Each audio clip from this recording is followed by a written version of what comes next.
When ordinary people think of autumn, they imagine shorter days, cozy fires, curling up with a great piece of literature, and basking in the warming scent of cinnamon with shades of burnt orange, which your other half has decided to spend the life savings on to decorate the home for only 2 months, just as God intended.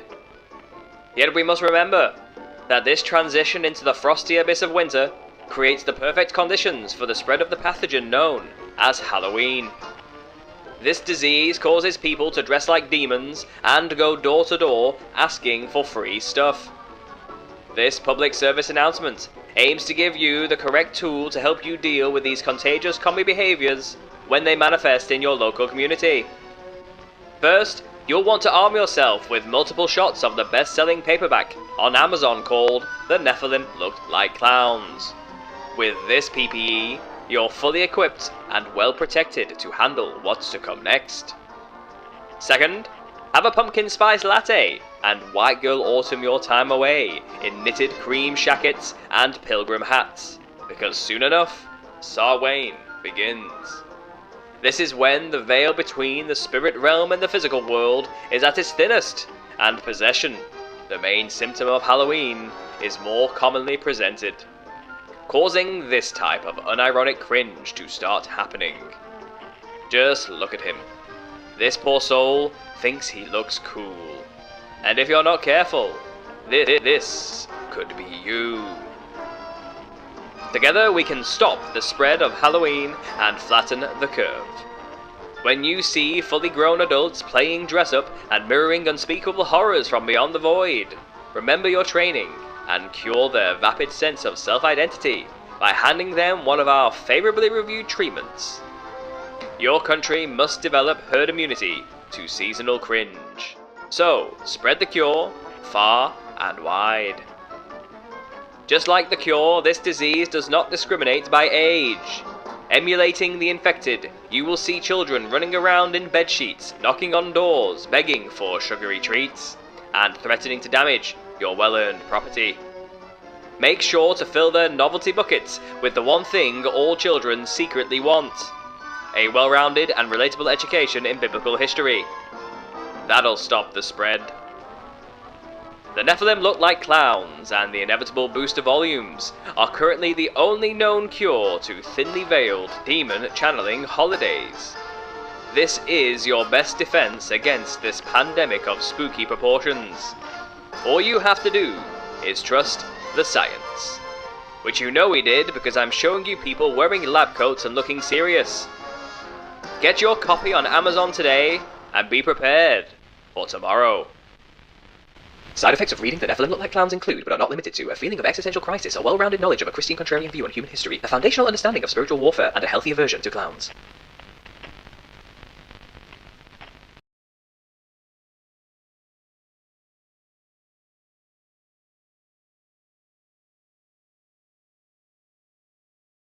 Hello everyone, come on in, sit on down. Welcome to another episode of the Truther Therapy Sessions. We've got to episode 70. Look at that, time is flying, isn't it? A bit of a quick announcement for you guys before we begin today, but I have began the grueling long process of re-uploading every single episode of the Truther Therapy Session to a podcast format. That's right, wherever you like to get your favourite podcasts from, I should now be there. There's still a bit of a uploading, permission passing process happening that I'm aware of, and it might take a while or maybe overnight for everything to appear, but I have begun the process. I have an RSS feed and it's up and running. So this show will be uploaded after we finish this live show on YouTube straight to the podcasting platforms. So I know people have been asking, Paul, can I just get this on a podcast? I don't like using YouTube. You have to keep getting the adverts. You got to keep it open in your pocket, and I keep pausing the video. And I've heard your calls and I have answered. So there we go, guys. That is something available to you. So go and check that out if you haven't already. I know you've been searching, but now if you do search, some results may actually turn up. But today I have a guest with me, a Mr. John LeBon. Now, John invited me on to his own podcast called Bonversations. And it was one of the most interesting talks I have had in a very long time. And I've done a lot of podcasts over the years, talking about the Nephilim clowns. And he just brought a energy to the whole conversation that I really appreciated. And I think we could have a lot to talk about today because I did a bit of digging into this guy's background. And it turns out he was very active during the what I like to call the golden age of conspiracy theory. So we're talking like 2014 to like 2018 type of period, when YouTube was still like a wild west of conspiracy. All the censorship hadn't fully like kicked in yet. All the big names who were like breaking new grounds in truther topics were around, and of course the infamous flat Earth movement was in full swing during this time period. And if you were around during that time, you'll all remember me getting nostalgic with me right now. But I thought, you know what, John, I want to get this guy on and just get him to share his tales of the times where he interviewed all of these people, all of these big names back in the day. And I should say his gracious rise and his I won't call it his fall, but certainly his excommunication from the truther community due to his hard questions. So, John, are you there? Are you with me? Can you hear me? Yeah, I'm here. It's great to be here, Paul. Thank you for having me. Hello to all of the listeners around the world. This should be a terrific chat because you were there. You were there back in 2014-15, and you saw the chicanery, the shenanigans, the malarkey that was going on.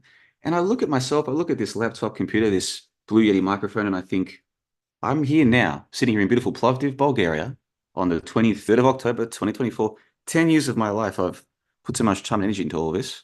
And I look back at those good old days, the golden age, as you call it, and it seemed a lot more fun and happy back then. Here we are 10 years later, and the so-called truth movement isn't quite as fun and energetic as it used to be. But you're the exception, Paul. I listened back to our conversation today, just to sort of remind myself about your history and how you got into all of this. And you are still very energetic. I don't know how you do it. You've got like a bubbly, charismatic charm to you. You know all these dark topics, you know what happens, and yet you still seem happy and vibrant, and hopefully some of your energy rubs off on me today. Paul stops. Oh, well, thank you. I appreciate that. I do try to keep a positive demeanor through everything I do. It's kind of a philosophy of mine. If you don't smile, you'll just cry type of situation. But yeah, I'm glad you picked up on that, and I'm glad you liked our talk. It was a bit of a wild one. I mean, before we begin, let's get a bit retrospective about that conversation. What do you think, in hindsight, of the topic of the Nephilim look like clowns? And you can be as honest as you want to be, because obviously that was a bit more of an interview scenario. But this is more of a let's kick back and just talk about what we're actually thinking and feeling type of situation. What do you think of that topic? Well, I can see in the live stream chat, S&P or SP says, I remember that era. Well, I hope you do, SP, because we've got some reminiscing to do today. But to get back to you there, Paul, the question. So the Nephilim, I said to you at the start of our conversation a couple of months ago, this is one of those topics, and there's a few of them out there, where my own audience would know a lot more than I do. I've never looked into the whole Nephilim thing. And it wasn't until our chat that I came to realize that a lot of the ideas behind this Nephilim, they come from a particular book. The book of Job, is it the book of Job? Something like this? It's the book of Enoch, predominantly. There are some other extra biblical texts, like the book of Giants as well, and Jasher, and basically Genesis 6, particularly, it talks about the sons of God mating with the daughters of men and creating giants, men of renown. And it'll kind of, Enoch is kind of an expansion upon Genesis 6, because Genesis 6 kind of gives you just a quick line or two about this odd occurrence.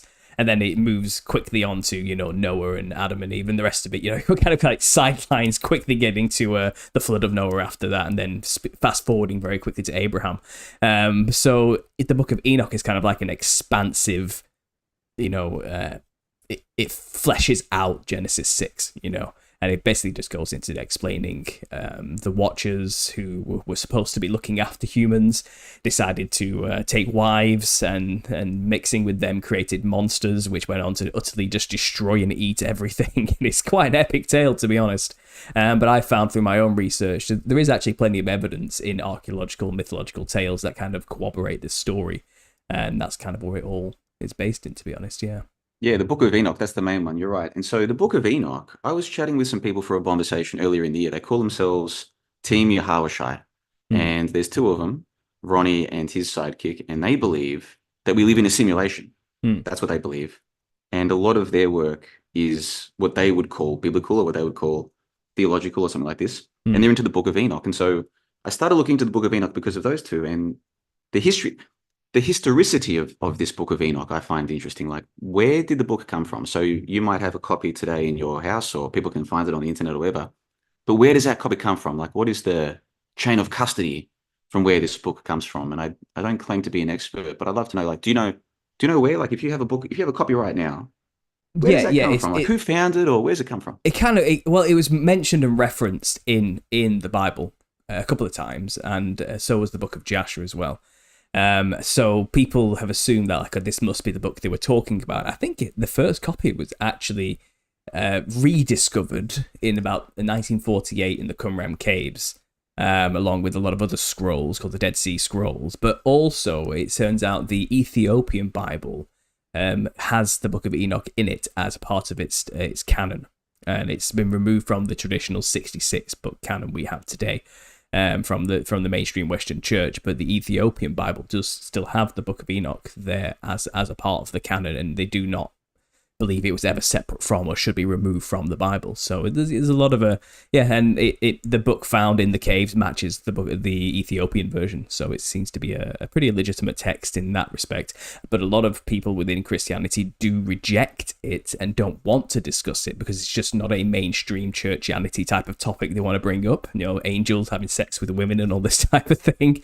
I think people have argued there's an agenda for that purpose. They don't want people knowing about the Nephilim. They don't want people knowing about this genetic corruption situation that may have happened in the past. They don't want people to realize that demons even exist. They want it to be more focused on a you-centric Christianity. It's all about your sin and your mistakes, and they don't want people to really realize that actually, yes, we're bad. We do terrible things, but also we do have a legitimate enemy out there that seeks to kill and destroy us that might not necessarily even be human. So that's, again, it's seeped in mystery and conspiracy, and that's kind of my understanding about the whole book, to be honest. Yeah, the Qumran Caves, is how you pronounce it? The Qumran Caves is where it was discovered, like in the 1940s? Something like that, yeah, around that time, yeah. 1947, actually, I think, not long after Israel was given its land by Winston Churchill, after World War II, all that kind of thing, all kind of happened around that same time. Yeah, along with a lot of Gnostic texts and like the Nag Hammadi as well, and all that type of stuff's kind of turned up, So relatively recently, yeah, Nag Hammadi is another one. Relatively recent. Yeah. So to give you an idea of where I come from, I call myself the world's leading skeptic, and that sounds like a very extravagant thing to call yourself. And I hope I'm wrong. I hope there are other skeptics out there who are miles ahead of me, but so far I haven't found them. And so I'll give you an example. In Turkey, there's this place that they discovered, and now Joe Rogan goes on about it all the time, that is supposedly many thousands of years old. It's this place that is like a birthplace of civilization, or one of the oldest examples of civilization. And Joe Rogan talks about it. And I've had people tell me, oh, have you heard of this place? Have you heard of this place? I don't suppose... Let's do some trivia. Let's do some JLB trivia for the live stream. You've got more than 100 people watching. You've got quite an audience here, Paul. Oh, Let's see if anyone in the live stream chat. Let's do some random JLB trivia. What is the name of the special place in Turkey that Joe Rogan talks about all the time, and many of his fans talk about all the time, that is supposedly many thousands of years old? I don't know if you do JLB. I don't know if you do trivia. Well, let me just mute my microphone. Let me just mute my microphone for the audience, and I'm going to say what I think it is, and see if you just let me know if it's right or not. They can't hear me now. Okay. Yeah, that's the one. Yep, you got it. Okay. Can they still hear me? Let's leave it to the audience. Come on, guys, in the chat. Let us know. And there might be a bit of just a slight delay on the thing. I've got a 20-second delay just to stop the stream from lagging and having any issues. So answers should start coming in any second now with my little fun little moment there. Let's see if anyone gets it. Does anyone know what he's talking about in Turkey there? You see, when I first started doing all of this 10 years ago, it was all live streams. And then I got into recording. As you know, now I do a recording podcast and I edit them, and it's a different process. But I love going back to the good old days with the live stream chat we get. There we go. Skate and Destroy got it. Kilo Echo November got it. So they're the first two with the answers.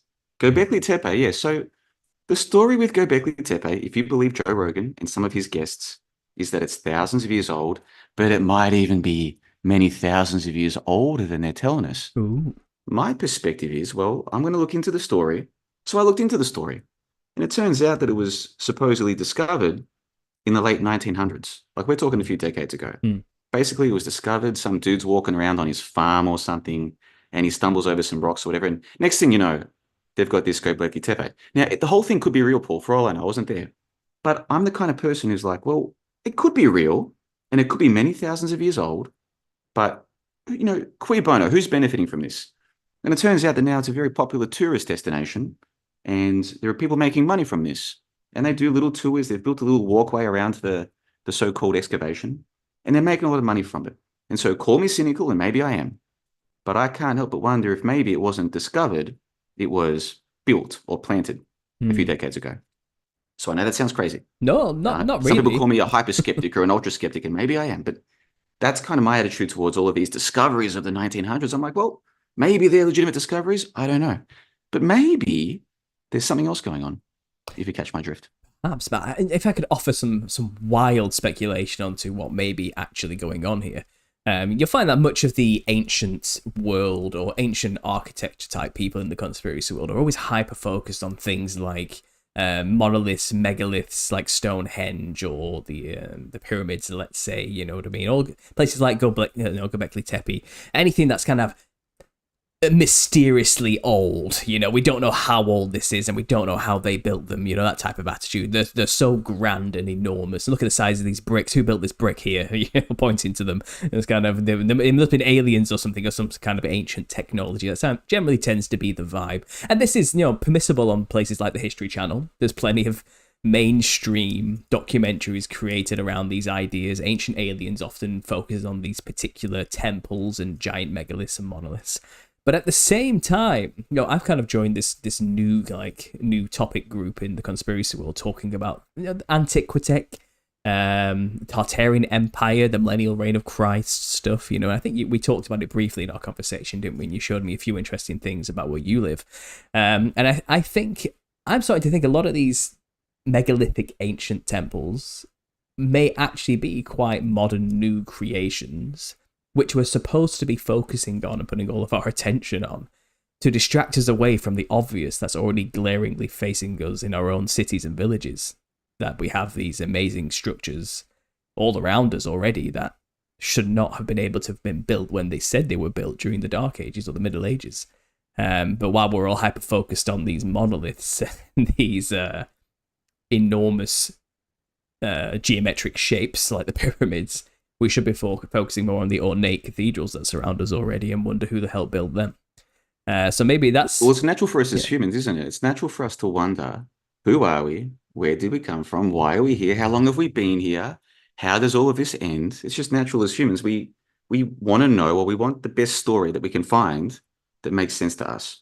And so the official story is, well, a few billion years ago, perhaps, there was some so-called Big Bang, and then, you got a whole universe, and then there was this place called Earth somehow, and somehow some little cells turned into fish, and the fish, you know the story, right? Yeah. And then eventually these creatures grew a big enough brain, or if you listen to Joe Rogan, they ate some mushrooms, and now they're smart, and now they start farming, and they make tools, and, yada, yada, yada, here you are, you've got human civilization, right? That's kind of the official story. And then a lot of the alternative people will say, oh, no, actually, it was all created 2,000 years ago, and what have you, the creation story. And then you've got these discoveries like Göbekli Tepe. They'll say it's a couple of thousand years old, and then people say, "Oh no, it's much older than that." And I'm thinking to myself, okay, that's all possible. What do I know? But what if it's all a lot younger than we've been told? Do you know what I mean? What if this place that we live in is significantly younger than we've been told? That would explain, among other things, why there's so few cemeteries. Have you ever noticed how few cemeteries there are? Considering how many humans have supposedly lived, have you ever noticed how relatively few cemeteries there are? Like, there are some, don't get me wrong, but if humans have been around for so long, where are all the freaking cemeteries? So anyway, that's just one question of many that I've got. And so what I did one day was, as crazy as it sounds, one day I wanted to know, what's the oldest evidence we've got about humans? And it turns out that there was the first ever historian was some Greek dude called Herodotus, Herodotus. And I thought, okay, here's what I'm going to do. I am going to investigate, how do we know what Herodotus said or wrote? And there's heaps of books about this guy, or encyclopedias with entries about this guy. I'm like, okay, fantastic. So you've got a reference book, or you've got a book, and it has all of these references at the back, or the footnotes. So like when you're reading a non-fiction book, it'll have all of these 1, 2, 3, 20, 50, whatever. Mm. Like your book has 300 footnotes, for Christ's sakes. So even your book has them. So these official books about history are supposed to have all of these footnotes and references. So I thought, okay, I've got some time up my sleeve. I'm going to read them. I'm going to find these books. I'm going to find their references about Herodotus, and I'm going to read them. And you know what I discovered, Paul? Do you want to know what I discovered? Oh, I do. Go. I'm just going to cut to the chase with you. I'm not going to dilly-dally about. I'm going to get straight to the point here. If you take, this is my opinion, and anybody can check this for themselves. If you find the book about Herodotus or any character of history, could be Caesar, could be Sun Tzu, just pick one who you find interesting, get a book about him today, go to the footnotes or the references and find out where did they. So a book that was printed last year, 20 years ago, doesn't matter. A contemporary book, a book today. They're going to tell you a story that we assume is based on evidence that they've compiled from other books or references. So if you just go to the references and then go to their list of, well, here's the book we got, or here's the parchment that we got, or whatever, and then track that down, which in this day and age, it's in all of recorded history, it's never been easier than right now, thanks to the Internet Archive and other resources online, to track down PDFs or facsimile copies of these books. So if you to track them down, you might find that, oh, this reference goes back to 1920. Okay, great. We're starting to make our way back through time. So you get a copy of that book, go to its references. It'll say it got a book from the 1850s, for example. So you get a copy of that book. If you follow this process, it's easy to assume you'll get to the originals, but it turns out that you don't. You'll get back to the 1800s, maybe the 1700s, and that reference will say that it's a translation, but it won't say what it's translating from. And that's the end of the line. So what I'm suggesting, let's work our way back here. Some dude in the 1700s or the 1800s, a historian, a guy from Oxford or from Cambridge, he'll say that he's translating a book by whoever. And then someone will come along in the 1850s, and they'll refer to that guy. That's where I got my story. Some guy in the 1920s will say, well, I got my story from that guy. And then you'll read a book today saying they got their story from that guy. And no one's going back to check. Nobody, except for me and some of my collaborators. And if you follow this process, it turns out that the original story was invented in the 1700s, 1800s. And I know that sounds crazy. And normally I save that. Normally what I do, Paul, is I warm up the audience. I get them on side first, and then I hit them with the crazy stuff. But you know what, Paul? I trust you. I trust the audience. I think they're ready for this. I think you're ready for this. That's my contention, that this is all invented in the last 200 years. And I've got all the evidence. I've got the documents. I've got the receipts. And I will provide all of that in a link for you to send your audience to. Normally this content, some of my content's public, but some of it's for the members only. I have opened it up and said, folks, come and check it out. It's available publicly. I will show you screenshots of the so-called references. I will show you screenshots of their references. And I will show you screenshots of because I've found the copies and I've read them and I've taken notes. And this is a very laborious process, as you can imagine. Oh, yeah. And I'm going to show you all the documents. This is the reality as far as I see it. So there you go. And that's why you're going to be my truther therapist for today, Paul, because this stuff has sent me nuts. 7 years I've been talking about the history hoax for 7 years, my friend. I was on the Higher Side chats with Greg Carwood back in 2018. I haven't been keeping this a secret. And at the time, I was like, someone's going to come along and debunk me. Like, all my research points to one direction, but I must be crazy. I must be missing something. So I'm going to go on Greg Carwood's show, the Higher Side chats, tens of thousands of listeners and viewers and what have you. One of these people is bound to debunk me. Do you want to know how many people have come to debunk me? None. 0. Yeah. None. Yeah. Well, I can believe you, John. I mean, you want to talk about an audience that's already on your side or preaching to the choir. I think my audience is ready to hear this and probably already is maybe ahead of you on all of this as well. We've been saying for a long time now, our research is also leading us to the same conclusion that most of history as we know it today was fabricated around that time period. I believe you and I agree with you. It seems like you can't really go any further back than that and then trust anything at all. Even funny, even in my own research, you know, when it comes to the Nephilim look like clowns, I had to go back and find out about Joseph Grimaldi, who basically got his big break in 1799. You know, so I'm looking back at genealogies here to find out who's related to who was running what at what time, who was involved with what theatre, how many kids did this person have, how many, you know, and the record is so shoddy. It's so convoluted and poorly documented and insane. And there's so many contradicting stories. There's repeated names everywhere. Again, it took me a long time to kind of parse out who was who, and I'm still not 100% sure whether Richard Hughes was Mary Hughes' brother or father, who Joseph Grimaldi married, but it seemed like maybe the same person or something. I don't know what was going on, but this is the thing, it's kind of, you look into it and you can't really get much further back than that without it just becoming a complete unraveled mess. And that's just me doing some very basic genealogy, traveling back, and tracing back. It was difficult. It was very difficult. So I even from my own, just going back to that time period, even I can see how the record is weak. It's very weak. And then if you go further back than that, you try and look into when did Harley Quinn become a thing, which was a part of the Commedia dell'arte movement coming out of, we're told, the collapse of Rome in 500 AD, Then we're told, oh yeah, and then for like 1,000 years, they traveled around Europe and built themselves up. And then in the 1600s, just at the end of the 1600s, this brand new character gets introduced. And it's kind of like, can I find out anything about them during that time? No. Like, I'm just supposed to trust the record, they were traveling around for like 1,000 years after the collapse of Rome. It's kind of like, what do you have on that time period? Oh, no, nothing, just trust us. They were just walking around, they were just doing shows. And I'm like, oh, okay. So all I could really find any information on was books written by people who had read books by other people going back to about the 1700s. And that was it. You trust the record of what they said, Again, doing what you did, going to the footnotes, going to the references, trying to find where they got their source from, because I was looking for memoirs of people living during that time. I was looking for the source documents, but you can only ever find what other people have written about them much later on, and that just seems to be the case. And so I believe you, John, and obviously we're now looking into this little season theory on our own channel here and many other channels, and it's like we're getting to like the end conclusion of conspiracy. This is what it really feels like we're doing now, And I wouldn't say I'm much of a skeptic necessarily. I'm an open-minded person, I like to take everything on board, take it all to its logical conclusion, see if it fits in the narrative, take what's good, take what's bad type of guy, So I've been doing that, again, for like 10 years, and I've come to this conclusion now, a lot like you. Our history has got a complete lie. We only have something about 200 to 300 years worth of documentation that we could use as anything close to valid, and even then they've made up about what they were talking about prior to that. So I believe you, and it seems like I said, we've not been here as long as we've been told we've been here, and it seems like we're missing a huge chunk of time. And is it possible that's because we're living? Or maybe that time didn't even exist. Hey, by the way, in the live stream chat, Mark Art says, "This guy is hilarious." Laugh emoji. I remember him on the Greg Carwood show too. So happy he's on tonight.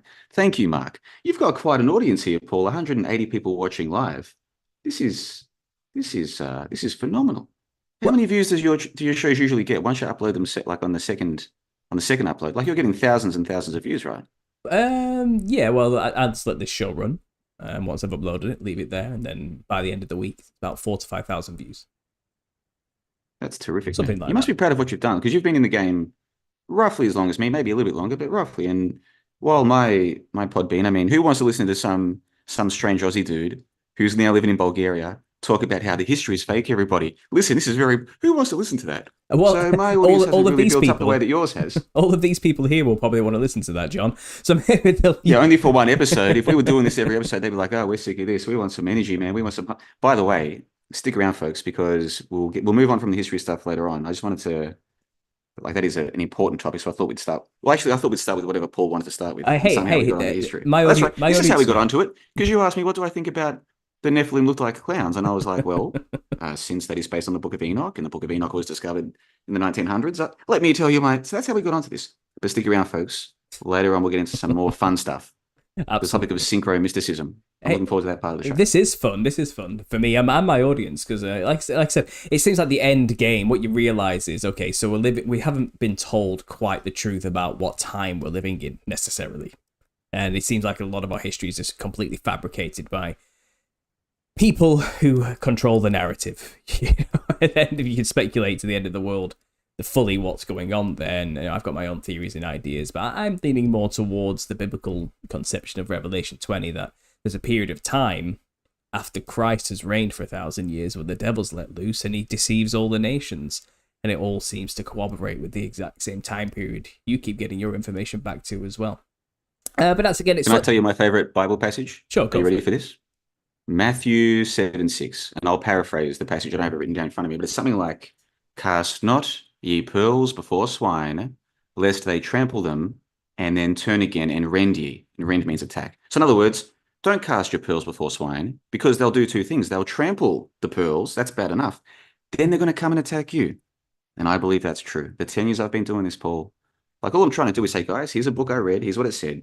Or here's this podcast I listened to. Here's what they said. Here's the research I've done. Or here's this scientific. I've read a lot of scientific papers, Paul, because I've looked into this dinosaurs question. So I have downloaded and read a whole heap of papers on so-called dinosaurs. So I'll make videos saying, guys, here's what's in. Do you know what's in these papers? Do you actually know what's in them? Because I do, because I read them. And take a look at this. And some people are very appreciative and they say, oh, good work, man. That's interesting.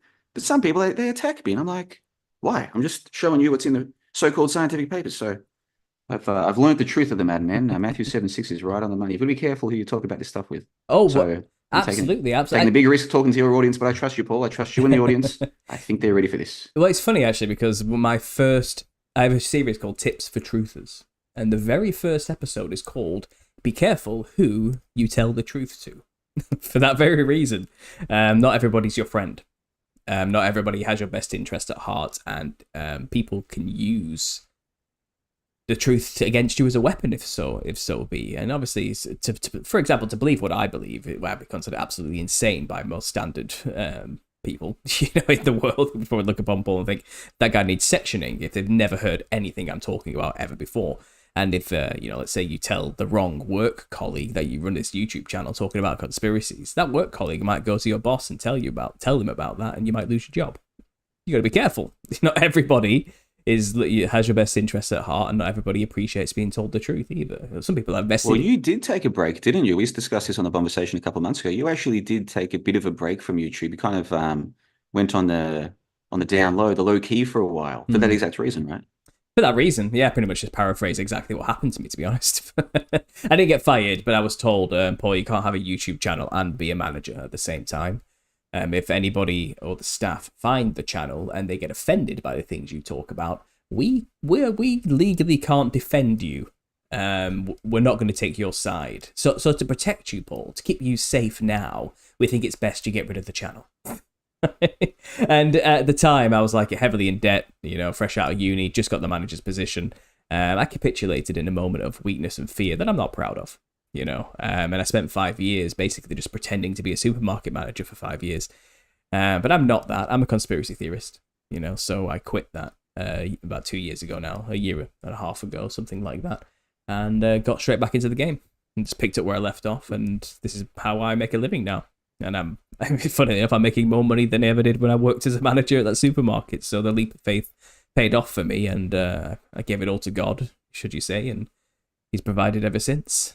So that was my situation. I want to say to you, congratulations again, because last time we spoke, you had only just launched your book, and you had about 30 or 40 ratings. Which, by the way, for people who don't know this, on Amazon, not everybody leaves a rating or leaves a review. So you have to, me as a third party, have to extrapolate from that how many people have purchased and read the book. It's now up to 80 ratings with a 4.8 average. The Nephilim look like clowns. So the people who are reading this and leaving reviews are leaving terrific, like 4.8. If I released a book and I got a 4.3 or 4.4, I'd be over the moon. You've got a 4.8. So you must be feeling pretty good about yourself right now. Well, all things with tempered reason. Yeah, I'm happy. I think an Englishman being humble. Yeah, no surprises there. Look at him. Well, there's things about that book. There's things in that book. I feel like I could always do better. I'm an artist, so I'm always my own worst critic. I think I always will be, and nothing's ever finished in my mind. But it's just good enough, and that's all you can hope for. So I've sent it out there, and my 1-star review is somebody isn't happy that there's no pictures in it. So I'll take that. I'll take that as the only criticism people have. There's no photos or pictures. But, getting photograph rights, I don't think people understand just how expensive that actually is. Like, one photo can cost you £250 just to get the rights to use it in a book, and those can stack up pretty quick when you've got a 300-page book. So that's something I'm going to have to work on in the future, maybe for a special edition combined volumes version or something like that. But I do provide resources and very, very descriptive terms throughout the book so people can go and Google search the images if they want to see them themselves. I try to make it accessible. And also all the information is readily available with images in the video series on my channel as well. So I didn't think it needed pictures myself. I thought it's an information book. It's a scholarly work backing up the history and the theory, you know, making my best case possible for my idea or my concept. So I'm happy with it. The sales have been good. It's been about, I think if I include the pre-orders, I'm on about 1,700 sales so far. So yeah. That's terrific, man. Congratulations to you on that. Would you consider using AI, like if you were to re-release the book or to write a second or a third book or a different book altogether, would you be tempted to use like AI art to produce illustrations? Or would you be tempted to use AI to like help rewrite passages of the book? Because I've got mixed feelings on this, but before I tell you how I feel about it, how do you feel about using AI as part of your creative process? Well, you know, put it this way, I don't have, I didn't pay for a proofreader. I used something called Grammarly, which is an AI run program. And it's very basic, but it's useful. And it basically just goes through and points out any punctuation errors throughout your whole book. And it offers rephrasing, you know, of certain sentences to make the flow better. And that's what I used to proofread the book. It did basically what a proofreader would do for me instead, but I just did it myself. And it was very useful. I can't deny it. That was actually a very useful tool. But it didn't, I wouldn't say it wrote anything for me necessarily. It just sorted out the double words, the punctuations, the capitalizations where there should have been capitalizations, all the basic proofreading stuff. So I think it can be a useful tool. I wouldn't like to use it to basically, I've never said, write me a paragraph on this topic, you know, because I think you lose that personal, your voice, you know, and people read the book and they've told me it sounds like I'm talking to them, and that's kind of what I wanted. You know, because people have listened to me for years and they could hear me in the language that I use. And I did write sentences very much in my own style. And AI kept wanting to completely remove the style. That seems to be its job, you know. It just wants to make it flat, basic. Here's the information type language, you know. But I like to add flourishes, you know. I like to phrase things in ways that have a rhythmic flow to them, you know. And I'd like to write that way. And AI as a tool doesn't seem to appreciate style, I would say. That's what I've learned by using it as a proofreading tool. Well, you're a naturally creative person. You studied fine arts, obviously, and so that's part of like who you are. And I'm not surprised by your response. And my response is much the same. However, I didn't realize how powerful this so-called AI technology had gotten. And last year, one of my collaborators linked me to a website where you pay $20 and it can make videos for you. And it can make the video from start to finish. So you can give it a topic. For instance, you could say to it, and I always use the words please and thank you with AI because I have suspicions about all of this. So you can write, please make me a video about the Nephilim and whether or not they look like clowns. For instance, you could do that. And within 2 or 3 minutes, you will have a video, and you can specify the length, 2 minutes, 10 minutes, doesn't matter. You can specify the length. Within 2 or 3 minutes of you giving it a prompt, it will come back with a video fully made where it will have written the script. It'll use an AI voice that sounds very believable to read the script. It will have the footage. It'll find the stock footage because they have a library of stock footage that they use. They will put overlays of text. They will put sound effects and music. They'll do the whole lot in a space of a few minutes, and you can get this service at $20 a month. So when I saw this, I thought, I'll just come up with some prompts to test it. And the prompt that I gave it was, please make a video about the wind turbine hoax. You know those big wind turbines that, you know, generate electricity, so they say. That's a theory, because some people think that's all fake, you see. They think that those giant wind turbines that you guys have them in the UK, right? Like you've got these massive everywhere. Yeah. You've got heaps of. In fact, I heard the other day that you guys are you've got no coal anymore. No more coal generators in the UK. I read that. Have you heard about this? I can believe that. The mines have been slowly shut down since Thatcher, you know. So I can believe that. Yeah. Yeah, well, so anyway, their story is they're not using coal anymore, they're using wind. So there's a theory that those wind turbines are just giant props. They're not actually generating electricity. If anything, they're using them, right? Mm-hmm. Now, I'm not saying I believe in that theory. In fact, I've never looked into it. So I thought I'd put AI on the case. So that's what I did. It came back with this video that was so well made. I uploaded it to my channel, but I didn't specify that it was AI. And only a couple of people in the comments seemed to realize that is how well the video was made. Like they could tell it's not my voice. But apart from that, it is so well made, so well edited, so well structured. And basically the video came back with a conclusion that the wind turbines are probably a hoax. That was basically the conclusion of the video. It was so well made that most of the JLB YouTube audience either didn't pick up on it or didn't care about it, almost nobody commented on that. But there were people commenting as though they thought it was a legitimate video. Like there was no implication that they had realized the ruse. Now, here's the thing. Oh. That same service will allow you to upload your voice, and it will do the videos in your voice. And so I put to you, and I put to all the listeners here at the Understanding Conspiracy channel, that the AI is so powerful now that you could be watching or listening to or reading something that you think has come from somebody, and all they've done is given one of these services a prompt. That is how powerful the technology is. Mm-hmm. It's kind of mind-blowing, really. We're living in the future, Paul. We're living in the future right now. I'm not sure I like the future. That's terrifying, And I already know, I'm aware of this. It's a funny thing, I can see the content everywhere. I can see it, and a lot of, especially the thumbnail game is definitely involved with AI now. And it's funny because I was actually, I don't know, do you know what Sainsbury's is? Do you know that it's a supermarket? Sainsbury's, hold on, don't tell me. Sainsbury's is either a supermarket chain or they're the people who do the auctions.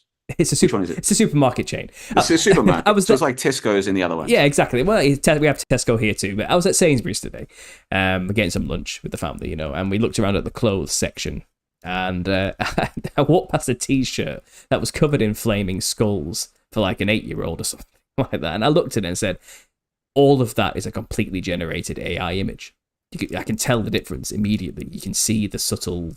You can just see it. You just know. When you know. And I'm like, this is it now. There's no design anymore, is there? No one's designing anything. They just tell a machine to do it for them, and it's done. and it's now made its way to the print on our clothes in mainstream outlets. And it's just a sad state of affairs, isn't it? It's becoming in real life stuff. But yeah, I understand this growing fear as well, especially in the truther community, that everything is just fake AI created algorithmic videos, and you can't trust anything you see whatsoever, and nothing's true at all, everything's fake. And even I have been accused of being a completely AI generated person in some of my driving videos, where I'm just literally talking in the car and spewing out my thoughts while driving to the shop. And people are like, this is so obviously fake, this is so obviously AI, none of this is real. And I'm like, wow, people are so scared, they literally can't tell what's real anymore. Like the lines between reality have been utterly blurred beyond comprehension for them. And it's kind of, and I know I'm real, I know it was real, and I really did do all that, but they're not so sure. And it's I'm aware of the sentiment, I guess is what I'm saying. I'm very aware of it.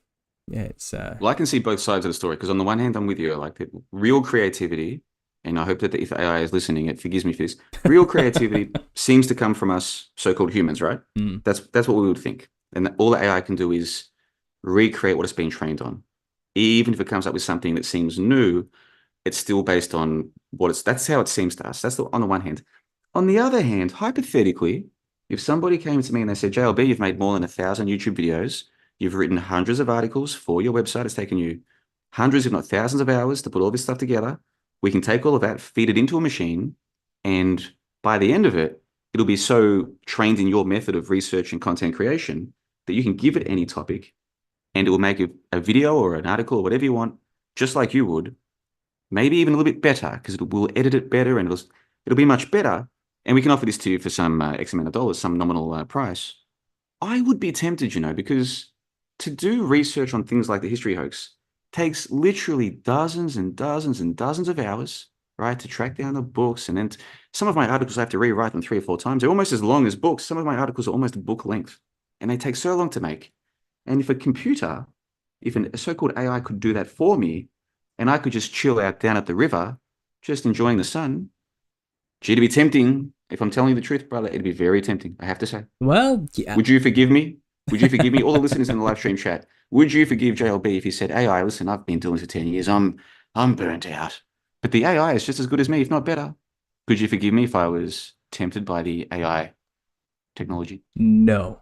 I'm going to tell you right now. No, well, look, I get the you appeal. are my guide, Paul. If you say no, I'm not going to do it. That's exactly what I want you to tell me. Good. Yeah. Well, look, I get the appeal. Who doesn't want to chill by the lake while some computer does all the work for you? But at the same time, can you fully trust that the AI will not leave out crucial information that you need to find, and you would only find if you went looking yourself as a human? You can't trust that. You can't trust the machine, really. You can't trust the people who have made the algorithm either. And we're a conspiratorial bunch here. Most people who are listening believe AI is basically just a super advanced Ouija board, and it's all demonic, And I'm inclined to believe them half the time with some of the things I see coming out from that.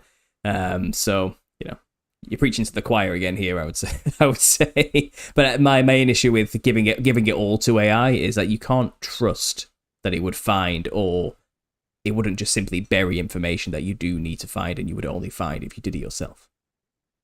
I totally agree with you about that. And Victorian Strength Club in the live stream chat says, I'd forgive you, JLB. Well, thank you, Victorian Strength Club. Here's the thing. I don't trust human researchers. So I'm at the stage now where whenever I read a nonfiction book, or even if I'm listening to a podcast of people who've done research, I can't help but be like, okay, I've got to double check what that person just said, right? So for me, reading a book takes so long because I'm constantly like, okay, I'm going to go to their footnote and check what they just said.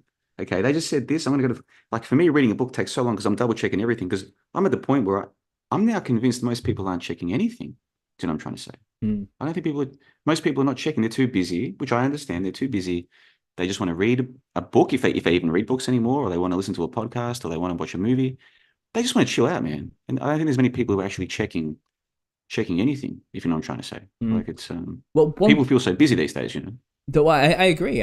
People, there's a lot of trust put into people, isn't there? And I'm not somebody who, in all good conscience as a Christian, can betray that trust, because I believe I'm being watched by God himself, and I'll be held accountable for everything I say and do. And if I'm not being honest, I might be wrong, but if I'm not being honest, then that's on me, and I have to answer for that as far as I'm concerned. But most people don't have that kind of conscience, do they? So I can't hold up to the same standard. I can only hold myself up to that standard and hope the work produced is of a good enough quality that people can see that it's genuine and learn something from it. But I think there's something to be said for, AI is close enough, but it's something uncanny about the things it produces that a lot of people do pick up on subconsciously in the gut, if not consciously in the moment, while they're busy just trying to get information. Because another odd thing that happened to me the other day on this AI, how advanced it's come. I like to listen to lectures by people, from a very long time ago. And I was listening to a C.S. Lewis lecture. No, sorry, it was Alan Watts. Sorry. And I was listening to this thing. I can't remember what it was about. It was something really just odd. It was about being a leader or something like that. Something random. It kind of came on, and I was listening to it, and it's like, that's Alan Watts' voice, and he's saying all these things. And then I realized it took me actually 3 to 4 minutes to realize this is just some random bunch of text some random has written, and they've made Alan Watts' voice say it. But I was convinced for 3 minutes I was genuinely listening to an Alan Watts lecture, because I'd listened to his back catalogue of, cassette recorded lectures about 10 years ago during that time period. About 14 years ago, I was listening to quite a lot of them. And I thought, and this must be one I've not heard before. And I'm pretty sure I'd heard his entire discography, So I was surprised to find something I hadn't heard. But then as I listened to it, I was like, no, this is off. There's something really off about this. And I had to pay attention to it. And I realized, no, this is just it could be anybody. It just could be anybody in the bedroom who's just written something about their opinion on what it is to be a leader. And they've made it seem like this philosopher from the 60s and the 40s and the 50s, was saying it. And it got me. He got me for 3 minutes, and that was a bit of an eye-opening moment. I was like, "Oh no!" And it's kind of Alan Watts will be rolling in his grave is all I could think. You know what I mean? This is perfect. That's perfect, because have you seen the 2013 film Her, starring Joaquin Phoenix and Scarlett Johansson? I've not. No. He rings a bell. So Joaquin Phoenix, he's the Joker in the recent Joker films, which I want to talk with you about. By the way, I've got some notes. I want to get your opinion on these. But Her, 2013. Basically, there's a dude, he's lonely. It's Joaquin Phoenix playing this role, this lonely dude. He gets this assistant, this kind of like, what are they? Siri. It's kind of like Siri, right? He gets this assistant, and of course it's voiced by the beautiful Scarlett Johansson. And they get to talking, and it's one of these AIs that sort of learns about you as it goes, which is what we have today. Like in 2013, that was the future. Now this is the future. But when they made the film, it was still futuristic. Anyway, eventually he falls in love with his AI, and he starts taking his AI on dates, and it's a bit weird and awkward, but people get used to it. And I don't want to spoil the film for the viewers, but it's 10 years old, so come on, guys, give me a break here. So what happens is he finds out that Scarlett has a friend, and she introduces... So Scarlett is the AI, and she says to Joaquin Phoenix, who's a real person he's a real person. She says, I want you to meet my friend. Guess who so it's an AI friend. Guess who her friend is? Alan Watts. It's a posthumous Alan Watts. Really? Right? So obviously Alan Watts was in our reality, he was long gone by this stage. But somehow they got the rights to use Alan Watts' voice, or I don't know exactly how the filmmakers did it. But the point is, Scarlett Johansson, she found Alan Watts rather alluring because he's so intelligent and wise and he's got a beautiful voice and everything. So she actually falls in love with Alan Watts. And then later Joaquin Phoenix finds out that because she's so powerful, she can kind of fall in love with millions of men, and so he feels cheated on by the AI. And that's not the end of the film, so I haven't really spoiled it for the fans, but you can see how this all ties in. You mentioned Alan Watts. Well, an AI in a movie fell in love with Joaquin Phoenix, which ties in with some of the notes that I've got here from the recent Joker film, actually. So it's up to you. We can stay on the AI, or we can move on to some of the more crazy stuff if you're up for it. Let's get crazy. Do you think you and the 200 people watching live are ready for this? Are you ready for this? Oh, we're ready. Go for it. Okay, before we get to this, I have to ask you, because I want to go into any topics that you or your audience are sort of not interested in. You've heard of the simulation theory. You've been in this part of the internet for longer than me. Did you ever dive into the simulation theory, or did you ever look into why people talk about this stuff? Like, what are your thoughts on this? Depends how deep you want to go with that concept, doesn't it? Because a lot of people in the community, especially a large, growing Gnostic sect of the Twitter community as well, but there's always been that New Age contingent that's pretty adamant that the reality we live in is a holographic projection of some kind.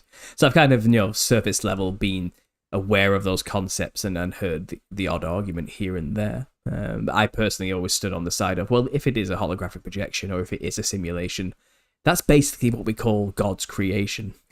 And we still have a life to live within it, personally. And I don't think that diminishes its value in any way if it was a projection or a holographic simulation. But what's your take on this? What do you have to share with us? So in 2001, this guy called Nick Bostrom, he proposed, he's like a philosopher, I think he's Danish or Swedish or something like this. Very smart dude. He proposed what he called the simulation hypothesis. Now, this was 2001, which, as you recall, was the year of the big event that some people see as being kind of epoch-changing, certainly life-changing for a lot of people, right? Mm-hmm. 2001. Absolutely. And he put forward this idea, and it basically boils down to this. He said, and these are my words, but I think if you read his paper, which it's like a 10 or 15, it's not a very long paper. Anyone can read it. It's an official academic paper, but most philosophical papers are not written to be unreadable. It's not like the gobbledygook in so-called paleontology, right? Like, it's fairly easy to read. Anyway, if you read it, basically it boils down to this. Here's his idea. If humans can ever create a world, a simulated world that is believable to a human, that is, if humans, because we're not there right now, at least in theory, we can't create fake worlds that you and I could tell it. You could put a VR goggle on our heads, and we're going to know we're in VR, even if it's very believable. But if you could make a simulated world that humans thought was real, and if the computers ever got powerful enough to do that, then in theory, in that fake world with the fake people, they would also develop that technology and they would create fake worlds on and on and on ad infinitum, right? Mm-hmm. Are you with me so far? Yes. And so he's saying if humans, and it's a big if, he concedes that and I concede that, but if humans can ever create a world that is simulated but believable, then at that point, there'll be a countless number of those. And so how would you know that you're in the original and not one of the simulations? That was basically what he was putting forward. It's not a very complicated idea. Mm-hmm. And it's just a paper it's like a thought experiment. Yeah. So anyway, that was 2001. Now, I would have said, in fact, I did say 5 or 6 years ago, I don't like this simulation theory idea because I think it takes people away from reality and from nature and from what you might call God or what I call the cosmos. Like, this is reality. We're not in some spaceship with Morpheus. This is real. Mm-hmm. And I didn't like the idea of me or other people's minds being taken away and thinking that this place is fake, because this place is real. You're real. I'm real. Hopefully most of the 200 listeners are real. The people that we meet and that we talk with and that we have dinner with and that it's real. This is a real place. Like, as far as I'm concerned, that's the case. However, over the last few years, I've discovered some things, Paul, that have shaken me to the depths of my miserable soul. And I want to list just some of them for you right now. You ready for this? Sure. There's a building in New York, in Manhattan, that was right across from the World Trade Center on 2001. Mm-hmm. It was right across from the World Trade Center, and it's still there to this day, at number 55 Church Street. 55 Church Street, there is a giant black monolith. And any of the listeners, I'd encourage you right now, if you're not familiar with this, it's called the Millennium, or it was called the Millennium Hilton Hotel, the Millennium Hotel. And it still stands there to this day. It's still in operation. Just look up 55 Church Street, you'll see it. It looks just like the black monolith from 2001: A Space Odyssey. And of course, in 2001: A Space Odyssey, it's the black monolith that when it appears and the monkeys are there, that's when they suddenly learn how to use technology, and they use the bones as weapons. And that's kind of used as like a signifier of progress, you know, for the monkeys. And then later in the movie, the black monolith appears again. And a lot of people interpret that this black monolith as being symbolic of human progress, or of the great intelligence, or of these kinds of things. You can interpret how you want. But you know the black monolith, right? You with me so far? Yes. Well, this Millennium Hotel was built well before 2001. It was built like in the late 80s, early 90s, I want to say. So it was there way before 2001, way before 9/11, way before all of that. And it looks just like the black monolith from 2001: A Space Odyssey. Now, here's the interesting thing. The phone number of this building is 212-693-2001. So 2001 is the last 4 digits, which is quite an amazing coincidence given what happened in 2001. And this black monolith was watching it when it happened. But how about the first 6 digits? 212-693. Now, here's some more trivia for all the lovely people, the 200 people around the world listening live right now. What happened? In fact, let's reverse a question to make it easier. What year was the World Trade Center bombing? Does anyone remember what year was it was the biggest terror event in that part of the world prior to 9/11. What was this World Trade Center bombing? What year was that? Does anyone know? I'm going to guess right now, 93. Very good guess. I think you can see where I'm going with this. Yeah. Unless you already know this, Paul. Do you already know do you already know the angle I'm going with this one? I think no, I've just laid out the numbers on the screen for people to see with a picture of the black monolith that you're talking about, and I just saw the number 93. I thought, well, there you go. Perfect. Well, I've only got the live stream chat up. I haven't got your video playing, so I didn't know you were doing that. That's perfect. Thank you for doing that. That's excellent. All right, so you've got the 212-693. Now, if you look into when that bombing was, you're right, it was 93. Very good. It was the 26th of February was the date of the bombing. Okay, so let's look at that phone number again. You've got 212-693-2001. The 2001 to me is phenomenal enough, given the context here, that the same building with that phone number would be standing across from the World Trade Center in the year 2001 when it was attacked. The building was there with this phone number. But the earlier bombing was the 26th of February. So of those 6 digits, you look at the 26 and the 93. You've got the 26th of February, like 22693. The only number that's in the way there is the 1. That's the only digit that doesn't fit into this narrative that I think makes sense. And people can say, well, you're omitting the 1, so the whole thing falls apart. Okay, fair enough. But to me, hold on a second.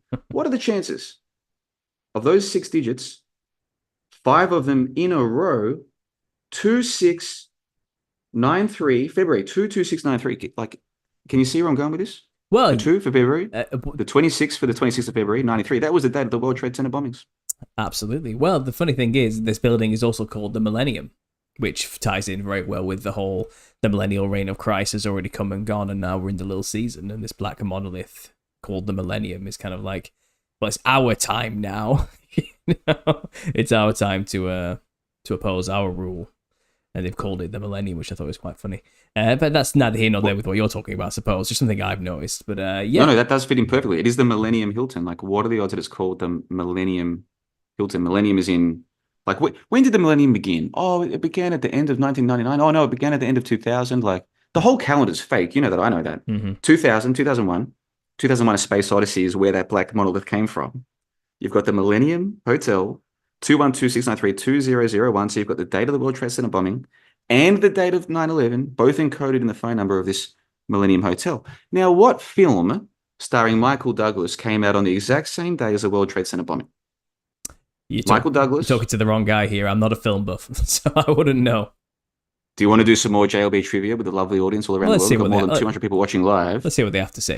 You know what I'm going to do? The first person who gets this answer right, I will give a 1-month membership to johnthebond.com on the house. 1 month for free on the house. Ooh. You get full access, more than 500 hours of exclusive content to the first person who tells me the name of the film that came out on the 26th of February, 1993. The stakes just I'll got give you a weird. hint. Oh, we just raised the stakes. We've upped to the ante, Paul. We have. So I'll give you a hint. Michael Douglas is in it. And the title of the film matches what would happen to the World Trade Center just a few years later. I feel like I need to play some Now music. we wait with bated breath. I feel like I need to play some timing music. Does anyone know the... This is what I do for JLB Trivia. So what I do for my member calls is I actually do play the waiting music, and I play the correct sound effects. So Susan Durr's guessed Wolves on Wall Street. Nope. But thank you for the guess, Susan. So if I had my sound effects, I would play the buzz. But thank you, Susan, for the attempt. Planet of the Apes. Okay, that's a good guess. But there we go. So Peanut Gallery 4. I'm going to write that down. If you're interested, Peanut Gallery, you might not be interested because I do sound completely raving mad. But if you're interested, Peanut Gallery, what's that name? Peanut Gallery 4. If you email me, johnthebond123@gmail.com, I will hook you up 1 month membership on the house because you got that question right. And this is where I'd play my applause music. Very good. So Falling Down, starring Michael Douglas, comes out on the same day as the World Trade Center bombings on 2/26/93, which is in the phone number, as we discussed. Now, in that film, believe it or not, there's a scene where the Michael Douglas character, he finally cracks. He loses the plot. It's a very sad situation. He's been waiting in the traffic in the hot LA weather, and he's in a traffic jam. So he needs to make a phone call because it's his daughter's birthday. So he goes to a convenience store. He gets out of his car, just leaves it there, goes to a convenience store. Now, remember, this was released on the same day as the World Trade Center bombings. And the World Trade Center bombings happened on the same day in that phone number, as we discussed, 212-693-2001, Black Monolith. So he goes to the convenience store, and he feels like he's been overcharged for a can of Coca-Cola. And he gets very aggravated, right? Because it's very hot, and he just wants to make a phone call, but he can't. He doesn't have to change. So the guy who runs the convenience store says, you've got to make a purchase. I can't just give you change for your coins. You've got to make a purchase. So he goes and gets a can of Coca-Cola. He brings it to the counter, and then he gets asked for whatever price it was, which to us is nothing. It's like 50 cents. Now, because of inflation, everything's like, what, $4 or $5? But back then, that was a lot of money, 40, 50 cents, whatever it was. And he says, you're ripping me off, man. And this guy says, look, and I'm paraphrasing. He says, you either pay it or you don't. And so Michael Douglas says, all right, that's it. It's showtime. And so he gets a baseball. He gets a baseball bat. And he starts smashing up the place. Now, there is a key scene, and I'm going to send you a link if you want to put it on the screen for your viewers. In fact, it's more fun if I do that. I'm going to go and get that shot right now from my media on my website. I've got this in my media collection on my website. Just give me 1 second. Instead of me telling you what's on the screen, it'd be more fun if I show you the still shot, and you tell me if you can see what I see. Do you have eyes to see? I'm sure you do, Paul. You've been here for longer than me, mate. I'll tell you what. By the way, is my second coffee doing me all right or what? Because I said to you before we started recording, I'm like, look, I've got a bad habit of having lower energy than you. And on our conversation, you were high energy and my energy was mediocre, let's be honest. So I had a second coffee today so I could sort of rise up my energy to match yours. And I might have gone overboard. No, John, to be honest, you're running this show and I'm fine with that. I can do with the break. So you keep going. You do your thing. So what else? Are you going to send it through Zoom? Are you? Yeah, there you go. I've just sent it to you on the meeting chat. Okay. So if you want to bring that up on screen and then quickly, you can tell me if you notice. Tell me if you notice anything about this. So this is an image from Falling Down, released on the same day. So it was released across cinemas across America on the same day. That would ultimately be the day of the World Trade Center bombings. The day of that bombing is encoded in the number of the Black Monolith, which also has a 2001. And the Black Monolith was sitting there directly across from the World Trade Center on the day of September 11. And of course, in Stanley Kubrick's 2001: A Space Odyssey, which came out 33 years before this event, the 9/11 event. It's that Black Monolith that symbolizes progress or change or technology or the grand intelligence, depends on your interpretation. Mm-hmm. This film, Falling Down, comes out on the exact same day as the World Trade Center bombings, encoded in that film. What do you see in that? So this is a shot from when Michael Douglas finally says, you know what? Enough is enough. What do you notice in that still shot? Well, I'm zooming in on what I noticed, but I'm scared to say it on this platform because you could lose everything. But it's pretty much on the screen now if you want to open up the video, and you let me know if I'm focusing on the right point. Just a yes or no will do, and maybe we'll talk about it in code from there. Okay, that's a very good idea. I've got so many tabs open on my computer screen here. Hold on a second. Let me see if I can find the right one. All right, hold on a second. I'll be with you in just a jiffy. I've got too many tabs open. Where do I find? I'm just gonna go to your channel again. Okay, That's the best way to do it. Find you. Let's do that. Understanding conspiracy. Understanding conspiracy. Do you feel like we're understanding conspiracy today, or am I just complicating things? I know this is very convoluted. This is why I write articles, actually, so people can follow at their own pace. No, I like this. This is I'm finding new things. I'm finding new. This is a classic conspiracy move. Let's look at the symbols and predictive programming in ancient media. That's exactly what we should be doing to find out what they were trying to tell us. So yeah, am I right? Am I zooming on the right thing here? Is this the predictive? You are zooming in on the right thing. So you've noticed the sign, and you've done very very well, very good. So this is when Michael Douglas loses the plot. Now, there's more context I should give. He says to the convenience store owner, who he feels has overcharged him for the can of Coca-Cola, he says, words to the effect of, you come to my country, you don't show any respect, you overcharge me for a can of Coca-Cola, we don't need Chinese people like you here. Words to that effect. And then the convenience store owner says, I'm not Chinese, I'm Korean. And then Michael Douglas says, I don't care. And he starts smashing the place up. This is my interpretation of the scene. Those are not the exact words from the script. But that's what happens. He accuses the convenience store owner of being Chinese. The dude says, I'm not Chinese, I'm Korean. So there's this implicit Chinese element to it, right? And we've got the sign that you have quite rightly showed to your listeners and viewers. And for people who listen to this and don't watch, you just listen to the audio. What 6-letter word starting with C got big in 2020? You know the word. So there's a street sign that says that. And another street sign that says that special word in the context of this guy accusing the dude of being Chinese. Now, there's one more element that is right in front of your face, but might not be obvious. What is touching that sign? The bat. A bat. Absolutely. Now, the story that we were told, you might recall, I remember. Yeah. was, of course you remember, and I'm sure your listeners do as well. We were told that we had to stay inside. We couldn't fly anymore. Couldn't run out. It depends where you lived, obviously. There was different in different areas, but I was in Malaysia at the time, and so we were told, stay inside. That's it. Game over. Red Rover. And many people in the world were told that. You can't do anything. You can't run your business. Your kids can't go to school. You can't even attend a freaking funeral. Pardon my language. You can't even go to a funeral now because of this problem. And the problem started because some guy ate a what in China? That's right. Conveniently, yes. not that far away from like a genetic testing lab, if I remember correctly. But yes, yeah, the eating habits were certainly blamed for the unhygienic eating habits were certainly blamed for all of this, weren't they? Yeah. So they tell us, hey guys, it's the whole world's changing. There's going to be a great reset, yada yada, because some guy ate a bat in China. Well, in Falling Down, it came out on the exact same day as the World Trade Center bombings, the date of which is encoded within the Millennium Hilton's phone number. In this movie, Falling Down, starring Michael Douglas, in the scene where he loses his mind, we see a bat touching the C sign. Apparently, you don't want to use that word. That's fine. This is your house. I won't use the C. I won't use that particular C word, but it's a 6-letter C word, and that's what happened in 2020. So the bat is literally, in this shot, literally touching the C sign in the context of a building this guy accuses of being Chinese. Now, people might say to me, JLB, this is all just a coincidence. You're reading too far into it. And I would have agreed with those people some years ago, Paul. But here's the thing. When I found out about this particular so-called coincidence, I decided to dig deeper. And what I discovered shocked me to the depths of my miserable soul. Would you like to know more? Go for it. Oh, mate, I'm being a bit silly tonight. Hey, I really shouldn't have coffee at 10 p.m. By the way, folks, I'm here in beautiful Plovdiv, Bulgaria. And I got a lot of sunlight today, I have to say. So between the sun, the exercise, the mild dehydration, and all the coffee, I am absolutely pinging here right now. But I'd rather me be too high tempo than too low tempo, Paul, because on the Bombasation, you really were carrying that show. So hopefully I can repay for that. So what are the people saying in the live stream chat? What do they think about this? I want your honest opinion, folks. Have I lost my mind? Am I reading too far into this, folks? Let me know in the live stream chat. What do you think about this? This idea of you've got the Millennium Hilton. It looks like a black monolith. It's there on 9/11.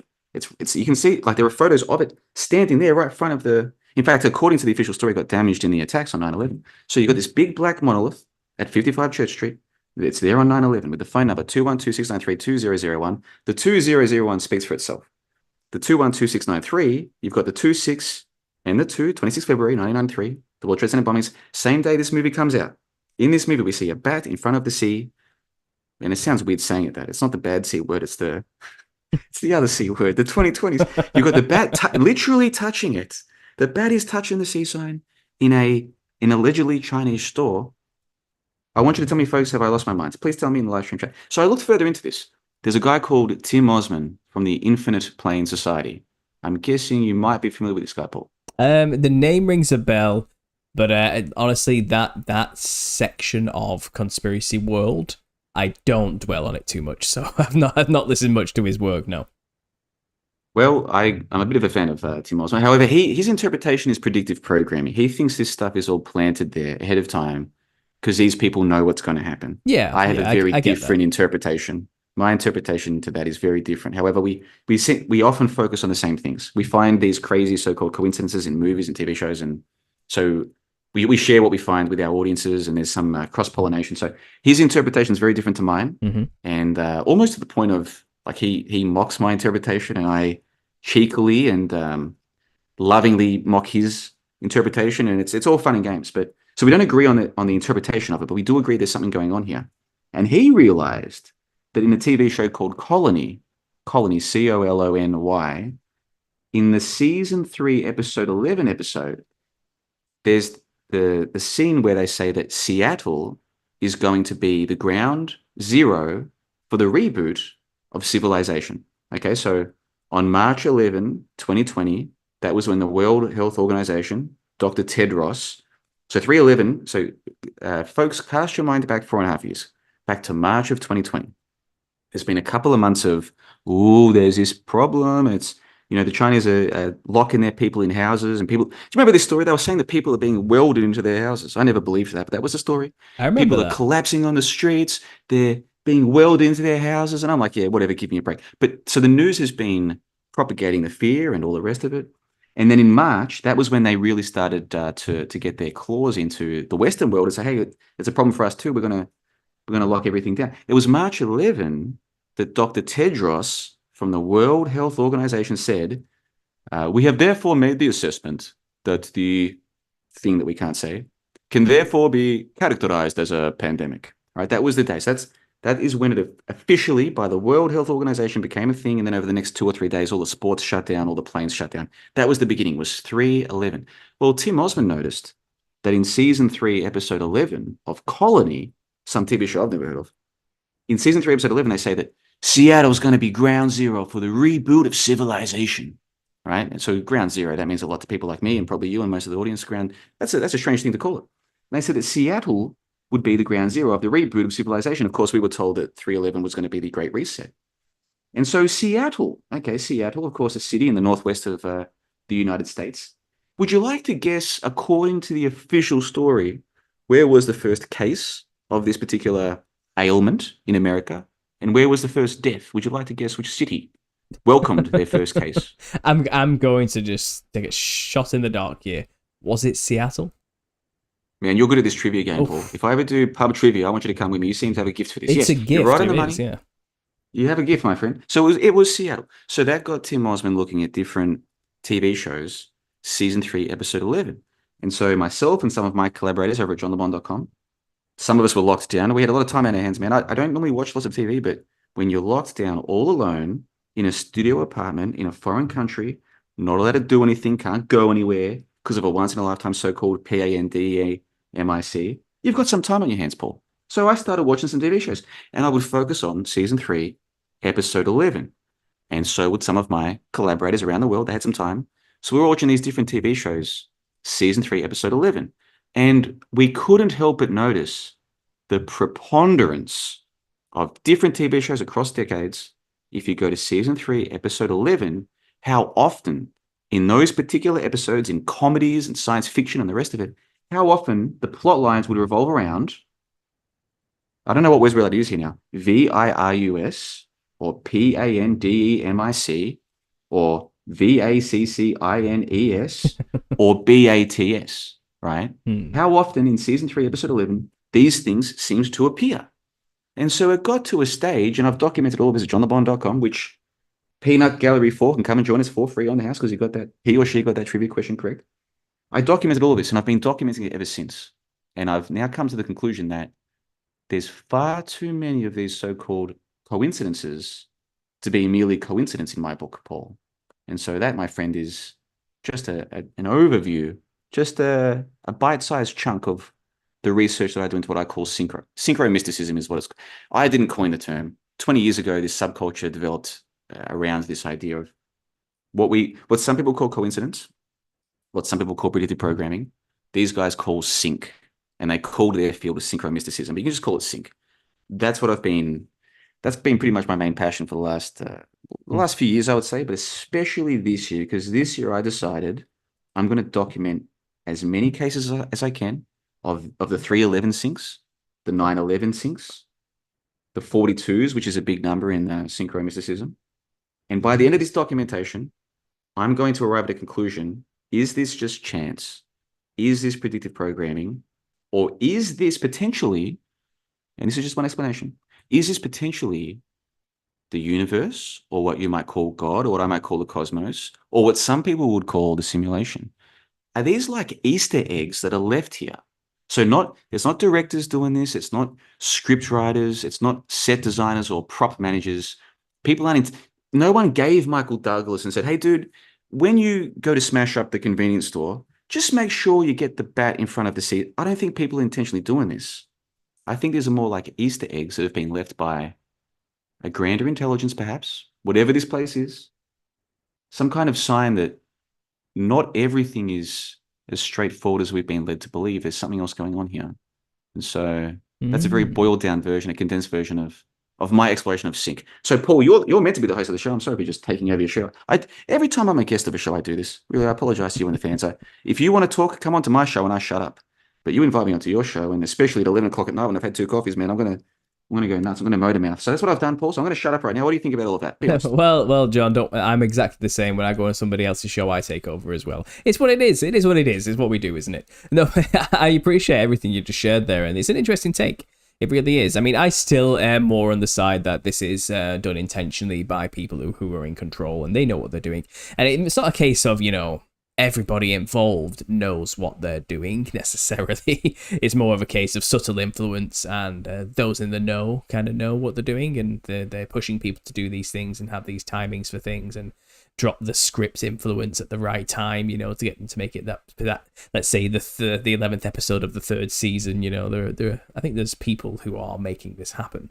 For the hope that people do find these signs and symbols, and perhaps even do come up with ideas like what you've just come up with there, to think there is some kind of divine plan behind all of this in some way. But maybe I'm more skeptical than you on this. I think this is just plain old people messing with us, to be honest. But at the same time, I am open to the idea that there is some kind of odd synchronicity behind a lot of this, and because this is the problem, when you do try and show people all these predictive programming signs in all this media, it does seem absurd, doesn't it, to say people are doing this? It does seem like who's got the time or the ability to coordinate such a huge effort like that? And it could be that it is more spiritual, to use another phrase opposing, let's say, synchronistically. Something behind it that is kind of beyond human methods or means, or something above it all in some odd sense, like a coding that we're just not privy to understanding how to utilize. It could be. I'm open to the idea, to be honest, John, because it does seem like implausible that people are doing this in such a coordinated, specific, consistent way, So I get it, and I'm open to the idea. I do still lean more to the side, though, that this is just straight up people gaslighting us.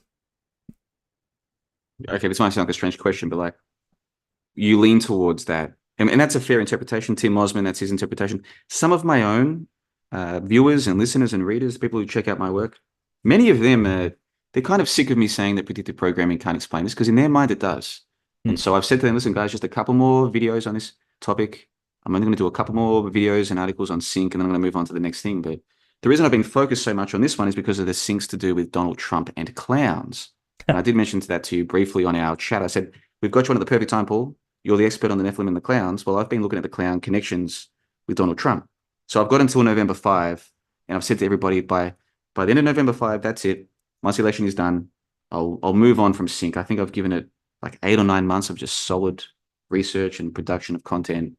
we'll leave it there. So I've been very focused on this, and even some of my own fans don't really like. They believe in predictive programming, and I say to them, if we go through these episodes, is season 3, episode 11, as I've done with multiple different TV shows, how many different BATS and VICCINES and PANDMICs, how many do we have to find in the 311s of these shows before you would think it's just too many to have been done by intentionality by humans? Like, is there a limit? You know what I'm trying to say? Like, is there a limit to it where you'd say, you know what, maybe this is too much? Well, maybe. I mean, I think don't discount what people are capable of. A coordinated group of people who have an agenda, you know.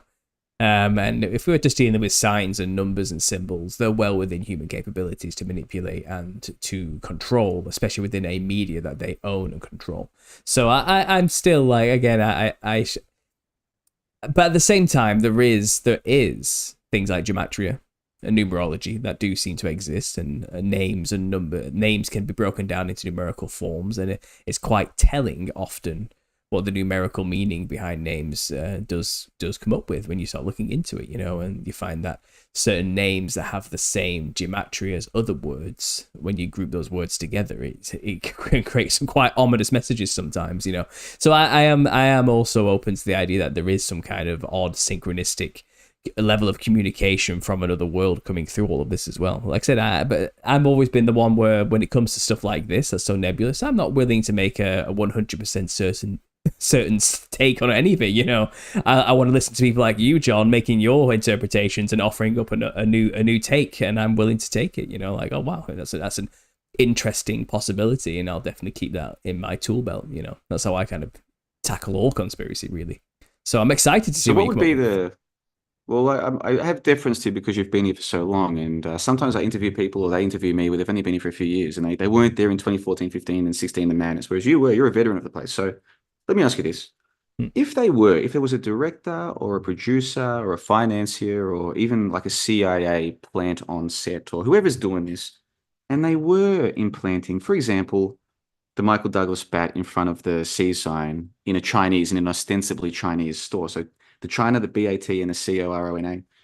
If there was someone doing that intentionally, what would be the point? Like, what would be their... Like, explain, like what would be the motive? I also, because obviously I'm a spiritual person, and I believe in demons. I believe we don't wrestle against flesh and blood, and I think there are entities that work in our world that work through people who we don't see and we can't communicate with, and we can't trace through money or promotions or within companies. I think people can be influenced and possessed and made to do things by forces we don't see, such as demons. So I would say I imagine that level of influence is taking place, to the point where it does seem implausible that people are doing this. I would say it's probably not people actually doing it. It's more they're being influenced by unseen forces that are beyond our realm, personally. So it's kind of like a predictive program. Actually, that's very interesting to me. So it's kind of like predictive programming, but not by humans doing it. No, but like they're kind of like the vessels. Only something divine force. And beyond our perceptions could make it so consistent, is what I'm trying to say. That's kind of similar to my take. Yeah. Okay, so it turns out, man, this conversation is going better than I thought. So we're kind of on the same page, except your interpretation is that it's kind of like I would say demonic forces or evil or yeah. I'd say a lot of people might not know they're doing it, but they're being subtly influenced by forces beyond human comprehension. But I think also there are people high up in these organizations who know that that's what's happening. They might not have necessarily much input in how it plays out, necessarily. They might have some input in choosing the actors that do these things, and that type of thing. But I think, let's just call them the Illuminati, just to summarize the umbrella term for members of these secret societies. Okay, I know it's a bit of a cheesy old hat term, but let's just for all intents, but let's just use that phrase now. So I think there are members of the Illuminati who are intimately working with these spirits to make this agenda unfold before us, to do the predictive programming and to forward the agenda of brainwashing people into a specific narrative to get their preferred outcomes. And yeah, it's okay, now we're cooking. We're working with they're working with spirits, cooking, and my book's about this. The clown is a method of channeling these spirits. The costume. Oh, that's right. Because I asked you. Do you remember how I asked you in the second hour of our conversation? I said to you, if Halloween were coming and one of your children was old enough to go trick or treating, would you let them dress up as a clown? Do you remember your response? Yeah, I said no. Yeah, you didn't just say no. It was a very definitive no way. I mean, it is my words, not yours, but I was like, okay. Would you ever let the kids go trick or treating, or is that just completely verboten? I mean, you have to draw the line somewhere, don't you? I mean, look, is there anything wrong with knocking on somebody's door and asking for sweets? Probably not, you know.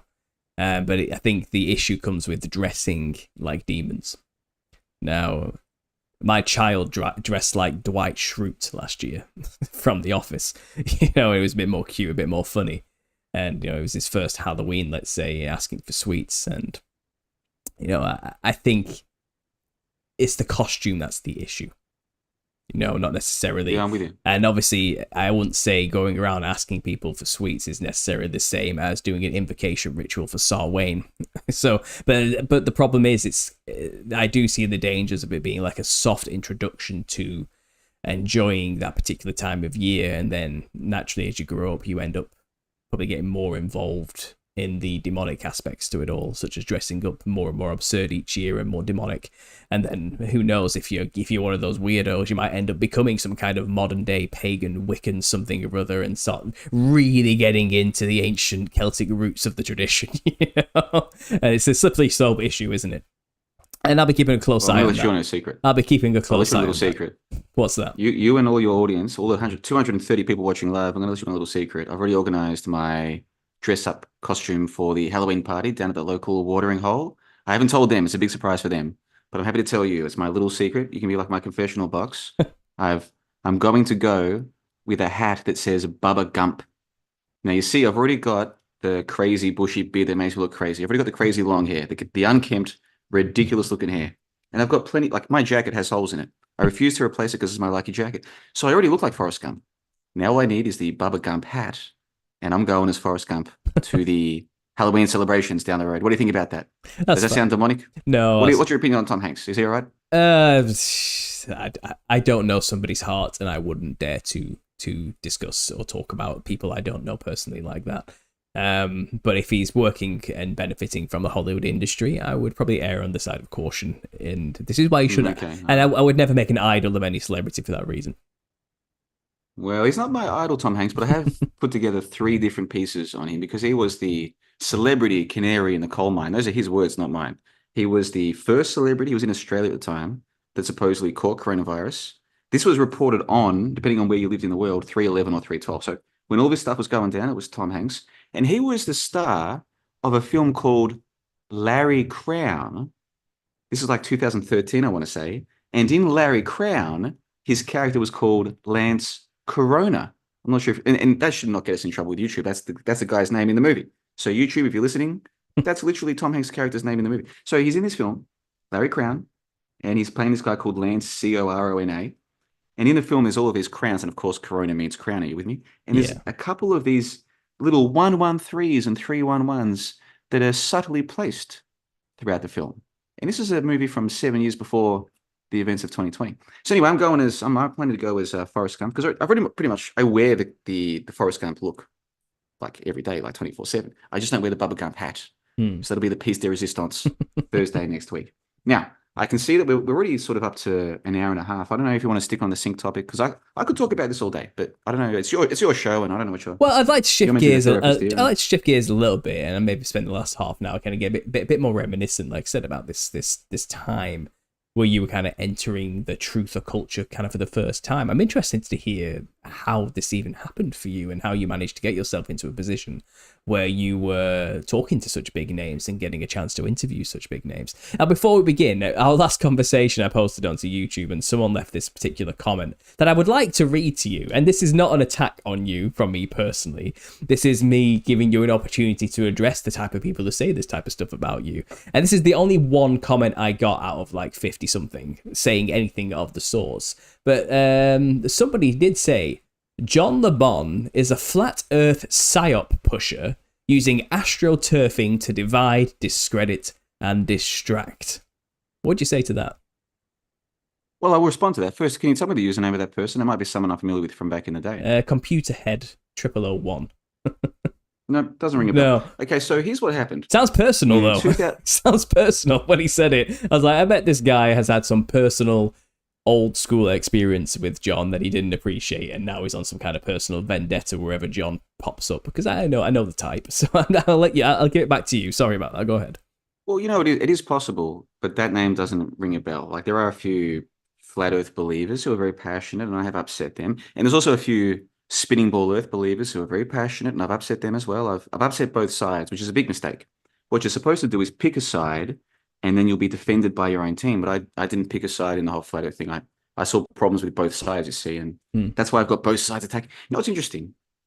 I've spoken with you and with many other people who have your own channels, and you've got your own platforms and your own audiences. And a lot of the people I speak with tell me they've never had to worry about being attacked or doxxed or have people come after them. And I'm like, really, wow, that's amazing. From the very first live stream that I did, the very first piece of content I created was a live stream with my friend Ethan from TOTT News in Brisbane. We did a live stream together. It was our first episode of our first podcast back in 2014, 10 years ago. In fact, it was the end of September of 2014. So just over 10 years ago now was my first foray into this corner of the internet. And from the very first live stream, when we didn't even have an audience, how did people even find the channel? We thought it would take months to build up any kind of audience. From the first episode, we had people, or one particular individual in a live stream chat, trying to dox us live on the air, attacking us, calling us agents, Googling our names, posting whatever he found. And we're like, what the hell? And at that time, we were just like baby level truthers. We were just talking about like politics and the news and maybe a little bit about the fake shootings. Like, that was it. We were very entry level. And from the very first day, I've had people attacking me. I've had people coming after me. And so this is just another example. Like, people they go around the internet saying bad things about me, posting videos about me. It's very bizarre stuff. So when I talk with people like you, Paul, and others who are like, you have never had to deal with this, I'm like, that is amazing to me. My 10 years in this scene there've been some good people who've supported me. I'm very appreciative of that. I get lots of nice emails and comments, and it's very uplifting. It's very motivating. But there has never been a time when I wasn't attacked like this. So it makes me wonder, how come you guys, like, how come I'm getting attacked and you're not? Oh, like, I do get John. I get attacked. I just don't talk about it. It's there's many a hate video out there for Paul Dobbs. There's many understanding conspiracy is actually a hidden satanic shill videos out there about me. I've even been blessed with the Paul Dobbs has reptilian eyes videos as well. I do get those people out there who do accuse me of everything and anything under the sun to try and discredit me. But it's water off my back. I just kind of don't give it the attention it's craving and move on and keep doing my own thing. But it's out there. It happens. And even, like you said, even when I first started, a baby truther, as you say, it was heavy then. But I think it's only got heavier because I gave it more attention then, and it's kind of, they kind of feed off that, don't they? The trolls, they want you to give them the reaction so they can compound your reaction on top of itself and just letting it out of hand. But no, since you've already read out this dude's comment, I might as well, I won't respond to him or her directly, but I'll just speak in general. So I was doing this podcast 2014. I was just an entry-level baby truther, and I meant well, and I had this friend, Ethan, and we did this podcast together, and Lindsay the Silver Fox. We would get together in person in my apartment in Brisbane, and we would do a live show for a couple of hours. We would come with our notes and the different topics we wanted to talk about, and we were very excited about the whole thing. And then, so we started in like September, October of 2014.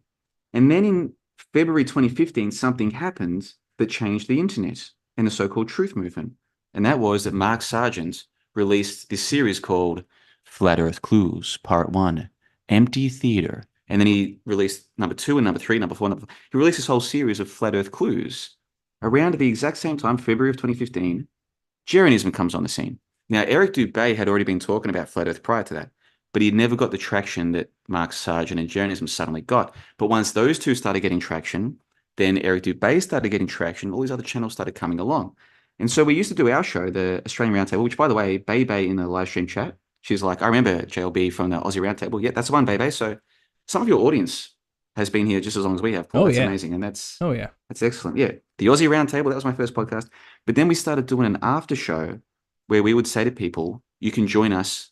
This is in the days of the Google Hangouts. I don't know if you remember this, but there used to be this thing called Google Hangouts. It's funny you mentioned that because I came back after 5 years trying to reuse Google Hangouts. I was like, what the hell's it gone? Exactly. It Because just disappeared. I had conversations on there with people like KJ Osborne, you know what I mean, that I wanted to revisit and try and get back into. And it's like, I have lost everything. Where is it all gone? You know, I want to try and rekindle some conversations with like a lot of the channels I networked with through that. And it's gone now. And also, it used to be a very easy method to stream group chats like you're doing, like you're talking about now, and that was taken away. So now I had to get OBS and figure all this out, you know. But I'll give it back to you. But it's funny you say that. Exactly. You're right. It moved to OBS, and then these services like YardaStream and these other things came along, and the whole scene changed. But back in the day, it was just Google Hangouts, and it was easier to use Google Hangouts than it is to use OBS. And I'm not criticizing OBS. That is a good program. But back in the day, when they first released this Google Hangouts, all you needed was a YouTube account. You didn't even need like your own channel and videos and stuff. Just have a YouTube account, and you can join a Google Hangout, and then you're live on the air with the host or whatever. So that's what we were doing. And then we would do our show, the Aussie Roundtable. Then we would do an after show where anyone could join us, and they could talk about whatever topic they wanted. And there was this dude called Ben, and he was an Englishman, but he was living in Spain, and he called himself Matrix Decode. And he always, this is around, I want to say, April or May of 2015. So this is a couple of months after Mark Sargent sort of breaks the internet, right? Yeah. And Ben, Matrix Decode, always wanted to talk about flat Earth. Now, I am open-minded. I like to think I am, but I'm also skeptical. And I had been doing some research into the official, because I never used to know what's the official story. Like, for example, if you go to Wikipedia right now and you look up Mars or Venus, it'll tell you how far away it is. It'll tell you its orbital period. That's like how long it takes to go around the sun. And it will tell you its mass. Like, they know the mass of Earth and Venus and Jupiter, and they know the mass of all of these things. And I actually didn't know how. Like, I went through 12 or 13 years of school, like most of, like yourself and the listeners did. We actually went through more school, you and me, Paul, and some of the listeners, we went through university. So we were in the education system for like, what, 14, 15, 16, 17. That's a long time. Mm-hmm. And yet we leave and we don't even know how they know the mass of the Earth. It's very bizarre stuff. So I started looking into this. Once Flat Earth started getting big, and then I started listening to Eric Dubé, and I liked some of his stuff. Not that I agreed with it all, but I liked. So I bought his book. I read his book. I took notes from his book. I checked his references. And I was impressed by most of what was in the book until the last two chapters, which is how I know that nobody reads books, because I've never heard anybody talk about the last two chapters of Eric Dubé's book. Like, a lot of people have bought his book, but they clearly didn't make it to the last two chapters, because that's where stuff gets very weird. But anyway, so the start of his book is pretty good. And I went to an astronomy club in Brisbane. I was like, I've never actually looked at a star or at the moon through a high power telescope. I'll go to an astronomy. So I was very excited by the whole thing, you see. Like, this for me was like, I'm learning. Whatever the shape is, I'm doing stuff I should have done back in school. I'm learning the official story. So I started doing all of this. But Ben, Matrix Decode, would call in every week. And I wasn't that passionate about Flat Earth, but Matrix Decode was. And he was a very lovable character, very likable dude. And so anyway, one night we're doing a live stream, just me and him. Because this was like the middle of 2015, and it keeps getting bigger, and Mark Sargent's getting bigger, and Dubé's getting bigger, and there's all these people coming along, and it's taking over the internet. And so all of a sudden, I get contacted by a guy who I only knew I knew of him, but we never really had a proper chat. And his name was David Weiss. He's now fast forward 9 years, he's now known as Flat Earth Dave. Mm-hmm. Back then, he was just David Weiss, and he had a show called Deep Inside the Rabbit Hole, right? He was just a YouTuber like me, like, you know, all of us back then were just YouTubers who did Google Hangouts, that's all. And he contacts me and he says, words to the effect of, JLB, I like what you're doing with Matrix Decode. In fact, I think we could make this a weekly show. I happen to have some contacts. We could get on D Murphy 25. I reckon we can get Mark Sargent as a guest. Would you be interested in hosting alongside me? In fact, he didn't even say Matrix Decode. He just said me. He's like, do you want to do a live stream show? And there's more context. At the time, people like Jeffrey C., who I know that you remember, and someone in the live stream chat mentioned him as well. Jeffrey C. was the king of the truth movement back then. He was the big Papa Smurf, and he was a very angry man. He was an angry man from Canada.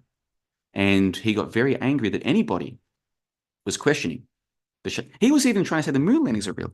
Now, I liked Jeffrey up until that point. But then there was this TransAsia plane crash, and he went nuts, and I started to lose my... I looked up to the guy. But when he went nuts after TransAsia, I realized this guy's a bit of a cult leader, and what he says goes, and if you disagree with him, he's going to attack you. And sort of the shine came off him for me. So then when this Flat Earth thing came along, and he started getting more and more angry. Oh, JLB's, he's a shill because he's actually saying that Flat Earth might be possible. I'd never said it. All I said was, the spinning ball Earth, the more I look into it, the more I realize it's not as watertight as I thought, he said. But he got more and more angry. And so became more and more emboldened. All I'm doing is asking, that's all we were doing with the school shootings and the bombings. Like, all we're doing is saying, what's the evidence? What's wrong with that? And so the more angry he got, the more I was like, this is very strange behavior. So anyhow, when David Weiss contacts me and says, do you want to do a weekly show? I was like, you know what? As a matter of fact, I'd love to. Can Matrix Decode come? And he says, sure, bring him along. The three of us will do the show. So we start doing the show. Now, David Weiss, to this day, I don't know how, but he was very connected. And he got on as our first guest, D Murphy 25. Then he gets Mark Sargent as the guest the next week. So every week we're doing a live. So this was the first ever weekly live stream talking with or about Flat Earth. All right. It was hosted by John LeBon, David Weiss, and Matrix Decode. This is 2015. And this is all documented, folks. This is all on the record. So we speak to D Murphy 25. We speak to Mark Sargent. We speak to Eric Dubé. We speak to the Morgile, who would later go on to have some serious issues. We spoke to all of these people, right? And this was in 2015 when Flat Earth was getting big. Now, after 12 episodes and after reading Dubé's book and after chatting with these people on and off the record and watching their videos and doing my own research, I came to the conclusion that this Flat Earth thing is complete nonsense. Okay, it's complete nonsense. Is NASA fake? Of course it is. Are we living on a giant spinning ball? I don't think so. But that doesn't mean the Earth is flat. Period. And I caught some of these guys, including David Weiss, changing their story as they went along. 1 minute they're saying, yes, if the flights, like that, they were saying a proof of the flat Earth is that there's no flights from the southern hemisphere continents to each other. That is, you can't fly from South America to Australia, or Australia to Africa, etc. And I was saying, guys, I've flown. I was on a plane from Africa to Australia. Then like, okay, maybe that flight exists, but you can't fly from Australia to South America. And I was like, okay, that is possible. It's possible they're faking those flights. I'm very open-minded. But then once Max Egan went on a flight from Australia to South America, guess what happened? These flat Earth promoters went from there's no flights between Australia and South America. That's proof of a flat Earth. Once someone proved that flight does exist, they then said, oh, that flight from Australia to South America proves that flat Earth exists. And I was like, what the hell is going on here?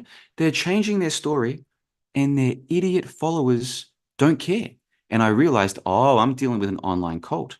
The flat Earth cult is just like the Jeffrey C cult. These people are all complete morons. They just want a leader to follow them into Never Never Land. And I was like, that's it. So I started making video after video after video debunking them. They used to think they had 100 proofs of flat Earth. I went through them one by one. And I was getting thousands and thousands of views back then. Not like my channel now gets what, 500 views? Maybe in the low thousands if I'm lucky. But my channel these days has a few hundred. Back then I was getting thousands.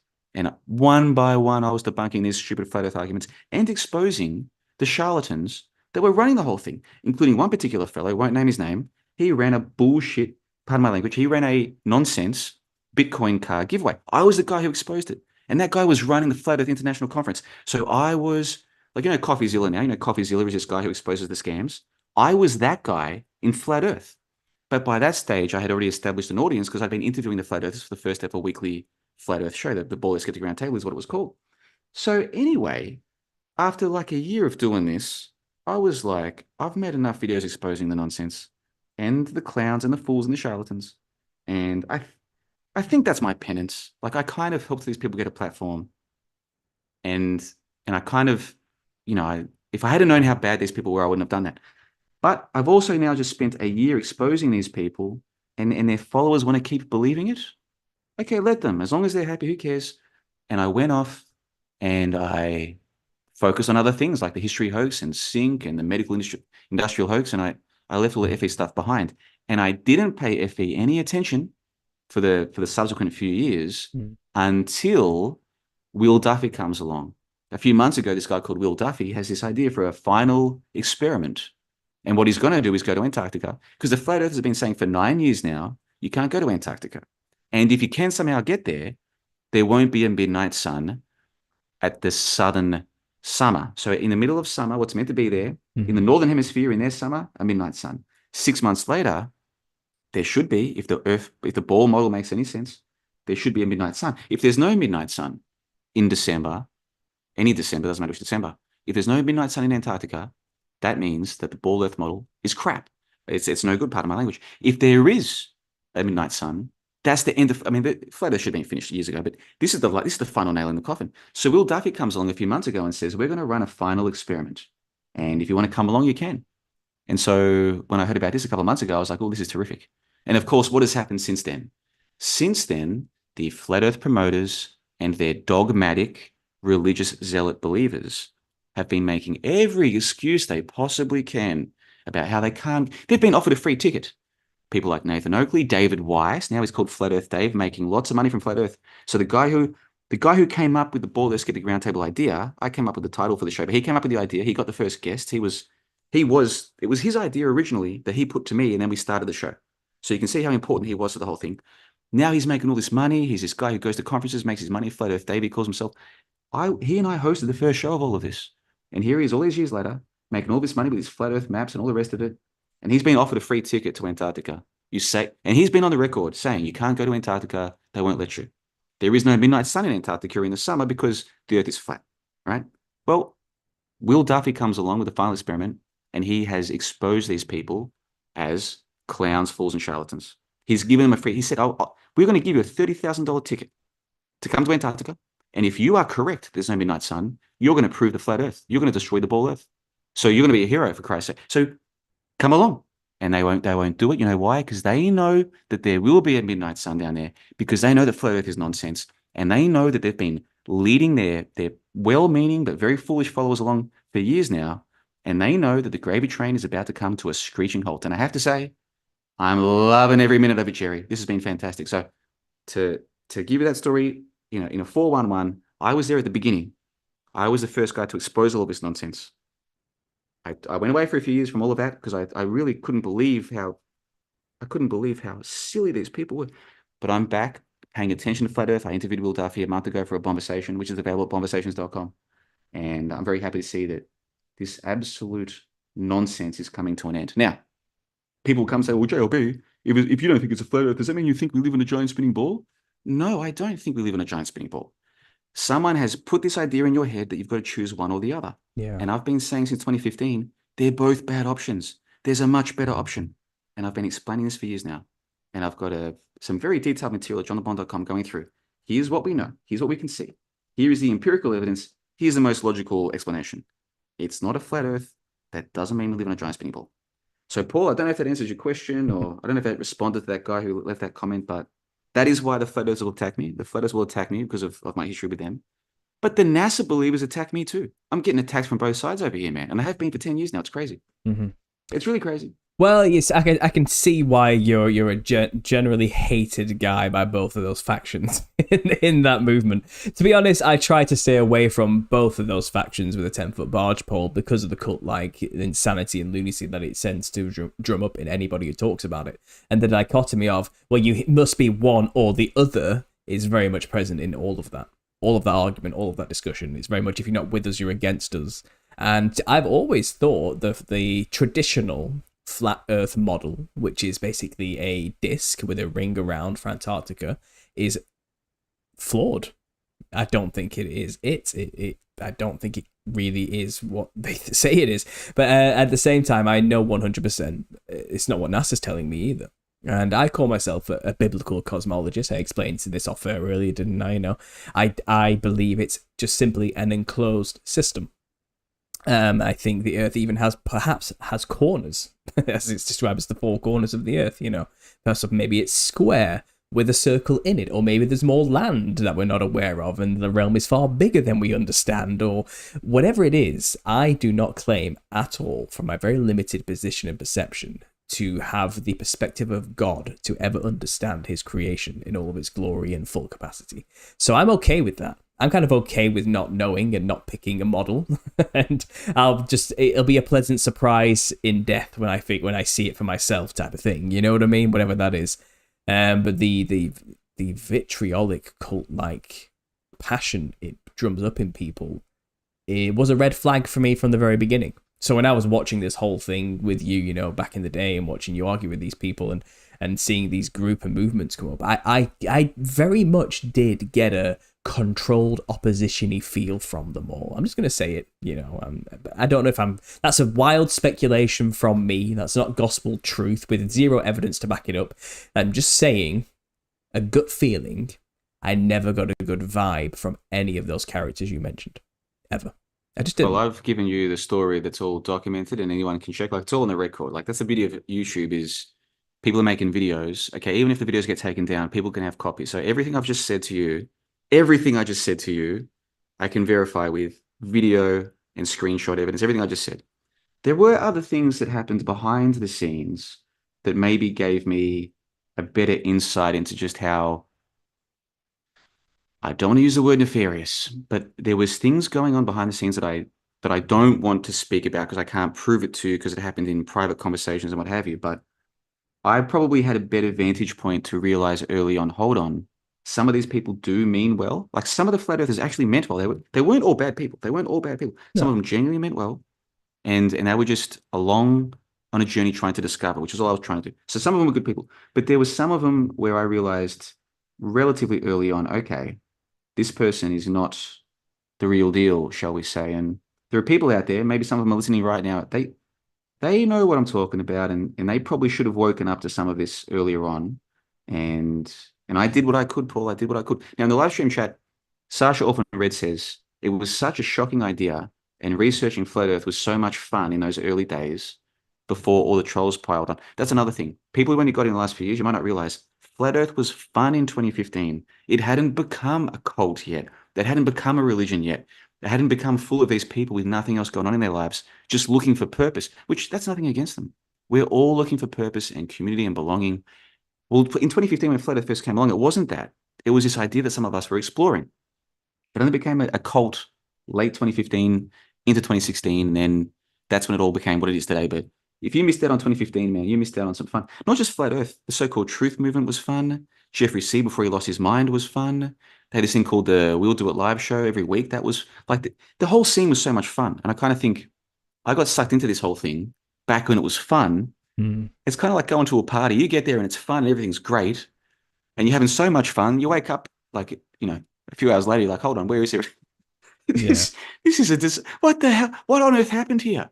It started off so much fun and I'm still having fun and other people, but most of the crowd has either gotten drunk or passed out or gotten into fights or like this has just turned into a complete disaster. Yeah, well, even in the chat now, Captain Krampus has left a generous super chat. Thank you. Say, how far can we see at sea level? And I'm guessing that's a point to say, flat Earth's obviously true because of all these evidences. Now, what we're talking about here, I want the audience to understand, is I'm not here today, and neither are you, to debate the facts and pros and cons and evidences for either model. We're talking about the culture of truth, the truth of community, and the behind-the-scenes politics and what was actually going on. So it's not about the topic of flat Earth itself.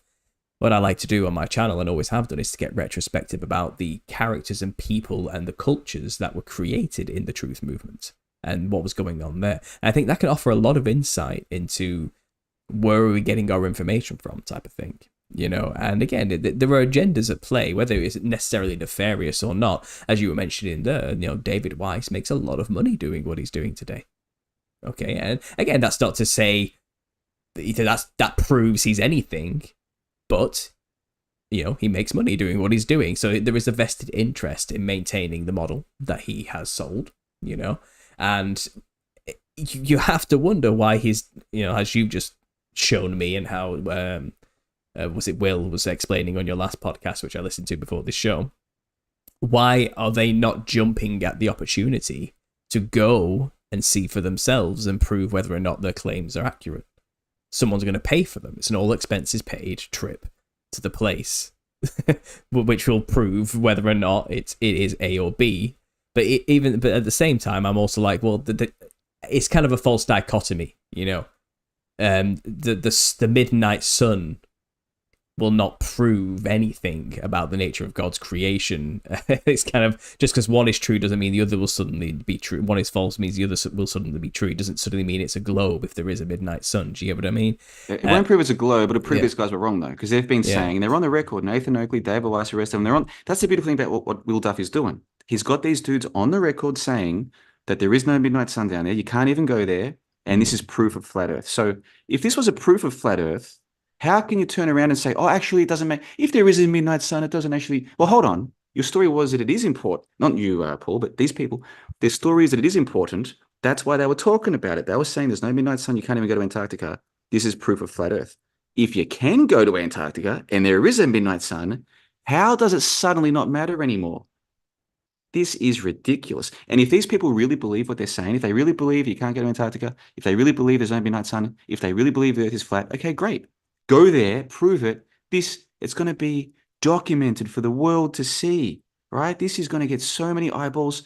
If they really, like, I believe there's going to be a midnight sun, right? Now, if there was a whole world saying, you're wrong, JLB, there's no midnight sun down there, here's a free ticket to go and prove it, I'd be like, hop diggity. I'm going to go to Antarctica. I'm going to show you there is a midnight sun. I'm like winner, chicken dinner. This is a win-win-win situation for me. So if these flat earthers really believe there's no midnight sun, as they've been saying for the past 9 years, why not go? I'm just imagining a completely fictional scenario in my mind here. So again, this is not. I'm making this up. Okay, there's no. Don't go say Paul is saying this is definitely what these people are. But you could imagine it's kind of like, let's just say these people were CIA paid agents who just have a role to play. Let's just say that was the case, and it's probably not. Making it up. Okay, this is just me casting aspersions for no good reason with no evidence at all to back it up. All right. Let's just say they were, then suddenly some randomer like Will comes along and says, I'll pay for you to go to Antarctica to do this thing. They're thinking in their mind, it's like, this wasn't part of the job description. You know what I mean? No one ever said somebody would come up to me and offer this type of thing. So they've got to, it's kind of like they've got to defer back to the script, isn't it? And just deny and say no type of thing. It's kind of like, no one, it's like, I'm not being paid enough to deal with this type of thing. It's probably, I'm just imagining this false odd scenario. Especially some of those spinning ball earthers. To be fair to Nathan Oakley, David Weiss, and the rest of them, pardon my language, who wants to hang out? Like those spinning ball earth believers, the NASA believers on the other side, like the people who believe we live in a giant spinning ball, some of those guys are messed up. Like they're very angry people, and they make these videos that are so angry at the non-believers in NASA. Do you really want to go on a trip with them to Antarctica? Well, they're cult members too. They're in a cult. 100%. Of course they are. They're scientism cult members, which I used to be back when I was at university. I used to be a believer in the so-called science. I used to believe all of this nonsense. It wasn't until my mid-20s that I started to realize, hold on, I don't actually know as much about the official story of the giant spinning ball, of so-called evolution of dinosaurs. That's when I started doing the reading, downloading the scientific studies and reading them for myself. Because when you're in school, you're not given the scientific studies. Like, how do they know that we evolved? How do they know that we evolved, right? We're just told that we did. We're not told. You've got to go and read the original study by Stone, King, and Wilson, whatever their name was, the 1987 study in Nature magazine that showed that mitochondrial DNA verifies that we came from Africa. You don't have to do any of that in school. You're just told the story. So it was in my mid-20s, like flat Earth, I'll say this, the explosion of flat Earth did me a massive favor because that was what caused me to think to myself, hold on, I'm not as smart as I think that I am.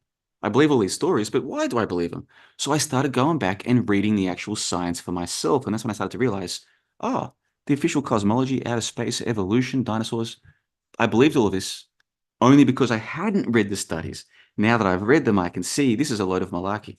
So the flat Earth thing did me a huge favor in some ways, and I'm very grateful for that. But this goes back to what I was saying. For me and for others back in 2015, we were trying to find out, what do we know? How do we know it? What's the evidence? Yeah. We weren't trying to create movements or join a cult. That all happened later. And it was when that happened that people like me said, now hold one darn tootin' second here. This is not what we got ourselves in for. Mm-hmm. But of course, by then the ball had started rolling down the mountain. Now I'll say one more thing on this because I know that we need to move on. People will say to me, okay, JLB, it's not a giant spinning ball. You don't believe in space, but the Earth isn't flat. Okay, what is it? Put it like this. I live in Plovdiv, Bulgaria. You come to Plovdiv and you say to me, JLB, I want to come and meet you. Okay, great. We meet up for a coffee and you can say to me, okay, JLB, I want to go out for some fun tonight. Where's the best place to go? I can give you a map of Plovdiv and say, right, we're sitting here right near the fountain in the mill. Go down this street, and when you see the bank, the red bank, right next to that is the best cafe / drink bar in this town, in my opinion, and I'll meet you there at 8 p.m., right? I can say that to you. So I give you this piece of paper, and if you follow this piece of paper, you will get where you are going because the paper has an accurate map. That map is, in effect, a model. Now, a model can be accurate because if you follow it, you get where you're going. Everything it says matches what you see. It doesn't mean that you live on a map. It doesn't mean you live on a piece of paper. It's just an accurate model. It's useful for that purpose. So it is with the model of the Earth. The best model of the Earth is a ball. That fits the evidence that we can see, including the midnight sun that will be shown in 2 months' time. And it matches the flights in the air. It matches everything. But it's just a model. It doesn't mean you live on a ball. Now, that simple concept that I've just shared with you, that the best map you'll get in Plovdiv about where to go to have fun, I can draw you the map. I might have the best map.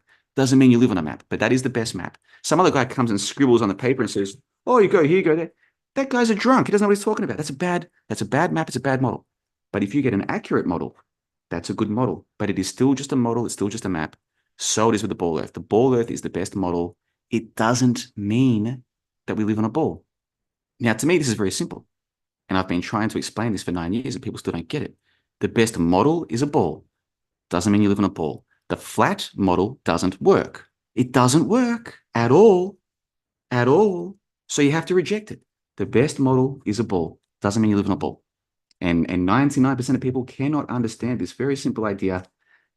And there's not much more I can say. I get that. I get that concept. The terrain, the map is not the terrain.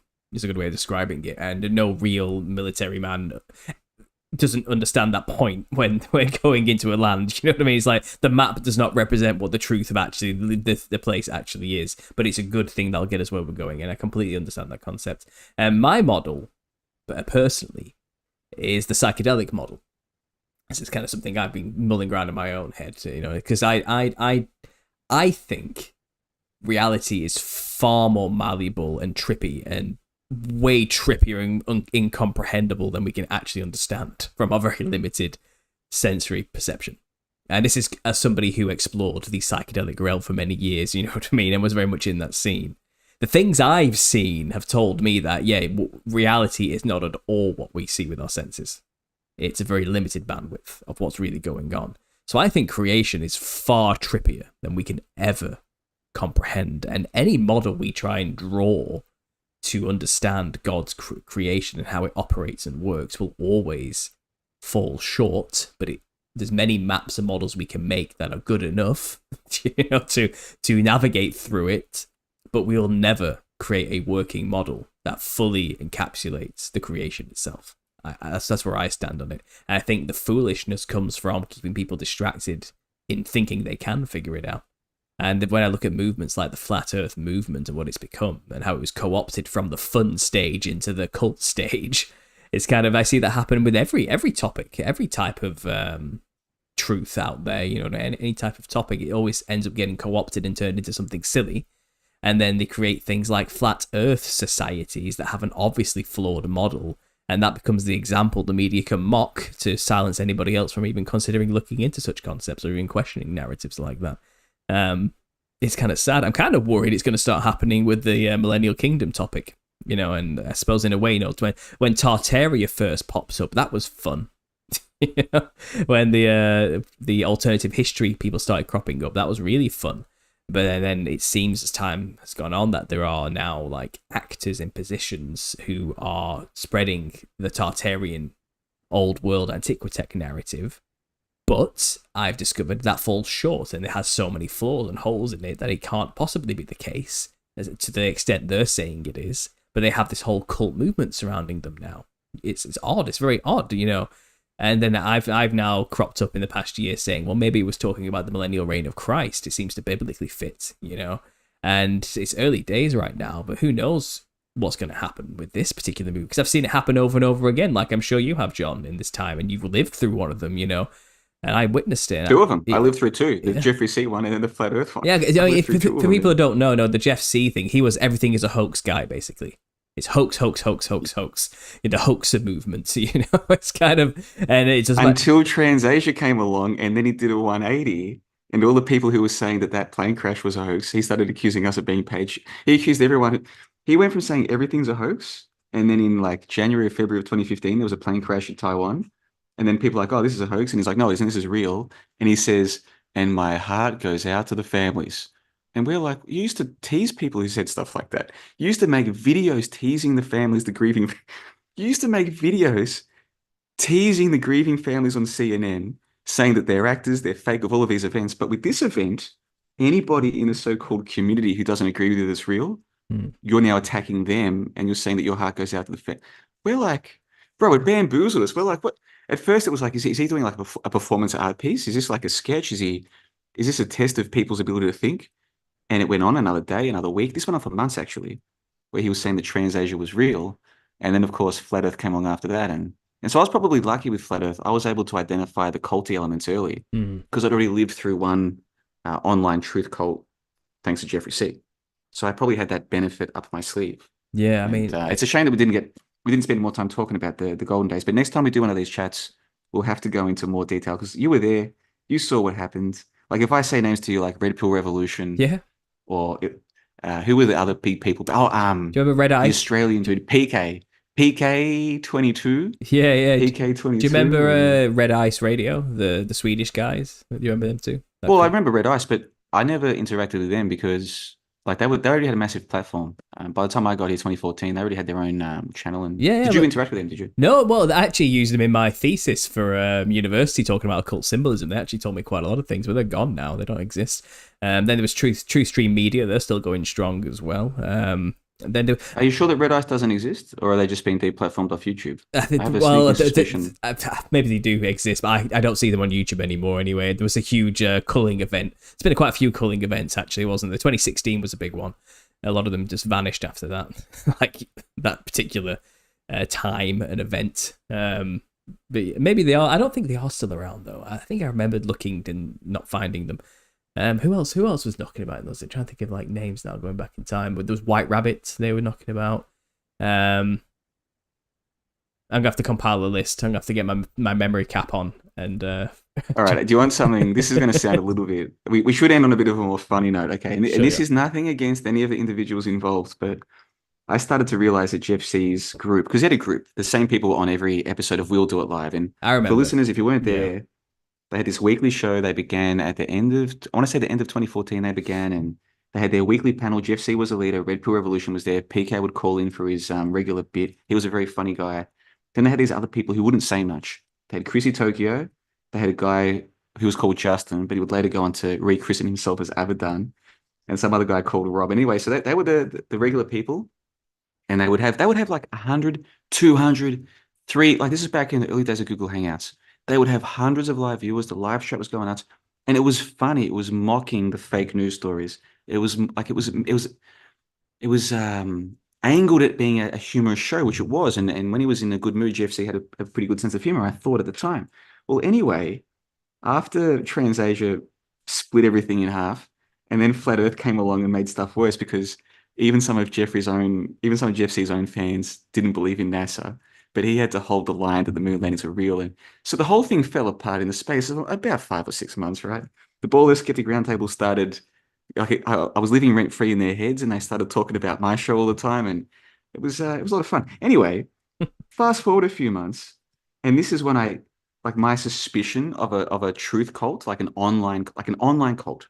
People think of cults as being these places where you go to some makeshift church, or you go to some guy's garage, and it's like, they don't think of cults as being online, but online cults can happen. If anything, it's easier because people are isolated in their houses or in their apartments, and they think they've got these friends on the internet. And so online cults can happen, and they do happen. And I'd been suspecting this. I was like, these people are acting like a cult. Anyway, what happens is the whole Jeffrey thing falls apart, and Justin, like Jeffrey had to take a break. He had to take a break. And so Justin, who now calls himself Abaddon, takes over. And he does a live on-air conversion of Chrissy Tokyo. And I'm watching this live, and they were in North America. I was in Australia at the time, so their nighttime was like my early afternoon.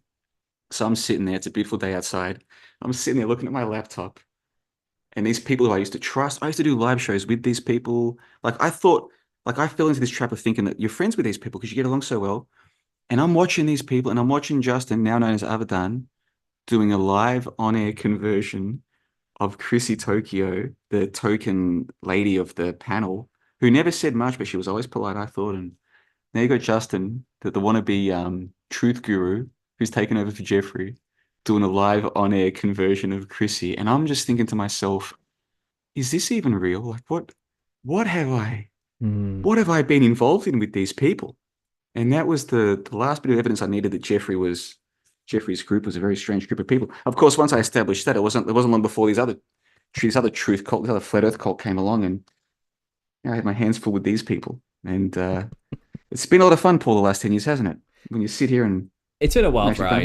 It's been a wild ride. It's been a wild ride, Paul. Like, I've managed to carve out for myself like my own little segment of conspiracy and discussions about it. Because like I said, my channel when I started it was about understanding not only what the conspiracy was, it was also understanding all the factions in the community specifically. And I made a video just about this, and had a big whiteboard at the time, and I drew pictures of the different groups, you know what I mean, like involved in the conspiracy world and how we can break it all down and trying to kind of get a holistic image. So I watched a lot of these things unfold with, notepad in hand, trying to understand the culture of conspiracy. And I think remaining impartial and retrospective throughout the years is what's helped me maintain myself here and grow a community that kind of understands that we're all in this together. We're all just sincerely trying to find the truth. No one has all the answers 100%. But I've always pointed out there are a lot of actors out there who want to tell you it's my way or the highway. You either believe what I say or you're a shill. It's that kind of attitude, you know what I mean? And it's kind of, I've always been one to call that out, point it out and say, no, what a lot of bollocks. Like, come on, you know it all, do you? Like, you've got it all figured out. It's kind of like, they don't call it a great deception for nothing. And I'm kind of here, I think, I'm thankful for the group I've managed to create here. And I like getting people like you on, just to get retrospective. And I think it helps the audience gain some insight that, a lot of... They're all just people, like crazy people in this community who just do crazy things and say crazy stuff. It's not like there's necessarily always an agenda either, you know what I mean? I think stories like yours do give that kind of behind the scenes insight to people. And also, like I said, help them realize people are flawed. You shouldn't be making idols out of anybody online or believe 100% anything anybody tells you online. That's just a silly way of living your life, really, when you think about it. And so in a way, you call yourself as the world's leading skeptic. I'm my own special kind of skeptic, but I'm on the side of the people trying to find the truth.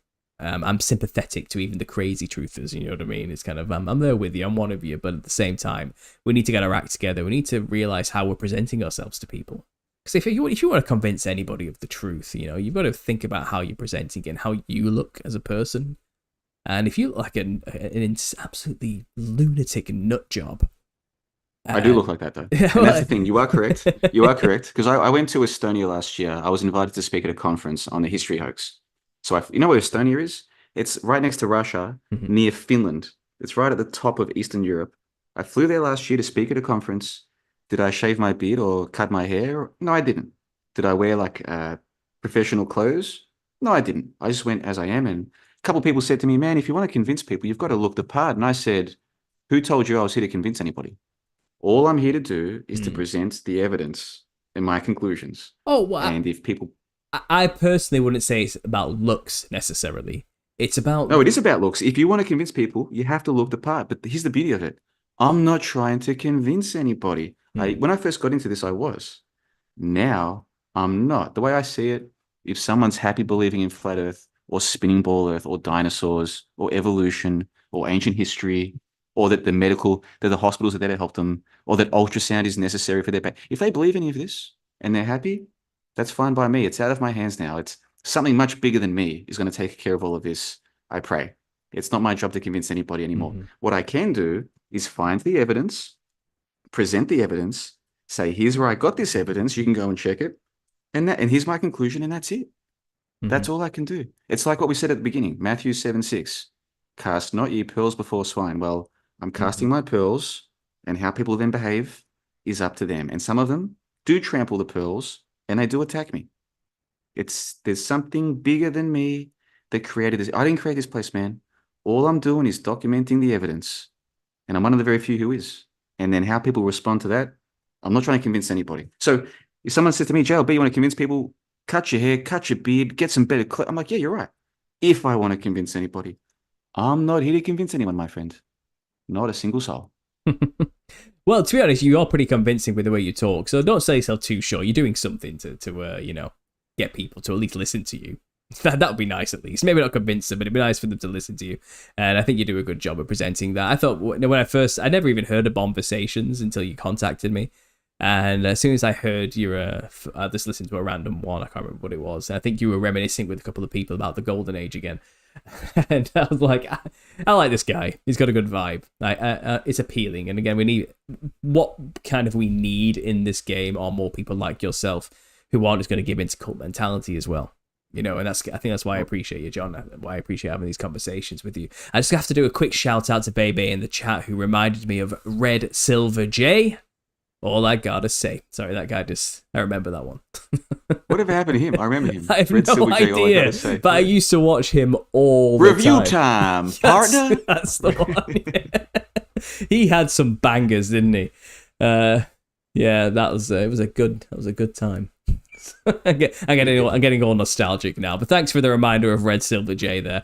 Yeah, that's a blast from the past. So, John, do you want to tell the guys where they can find you and what you're working on? And I think we'll bring this to a close.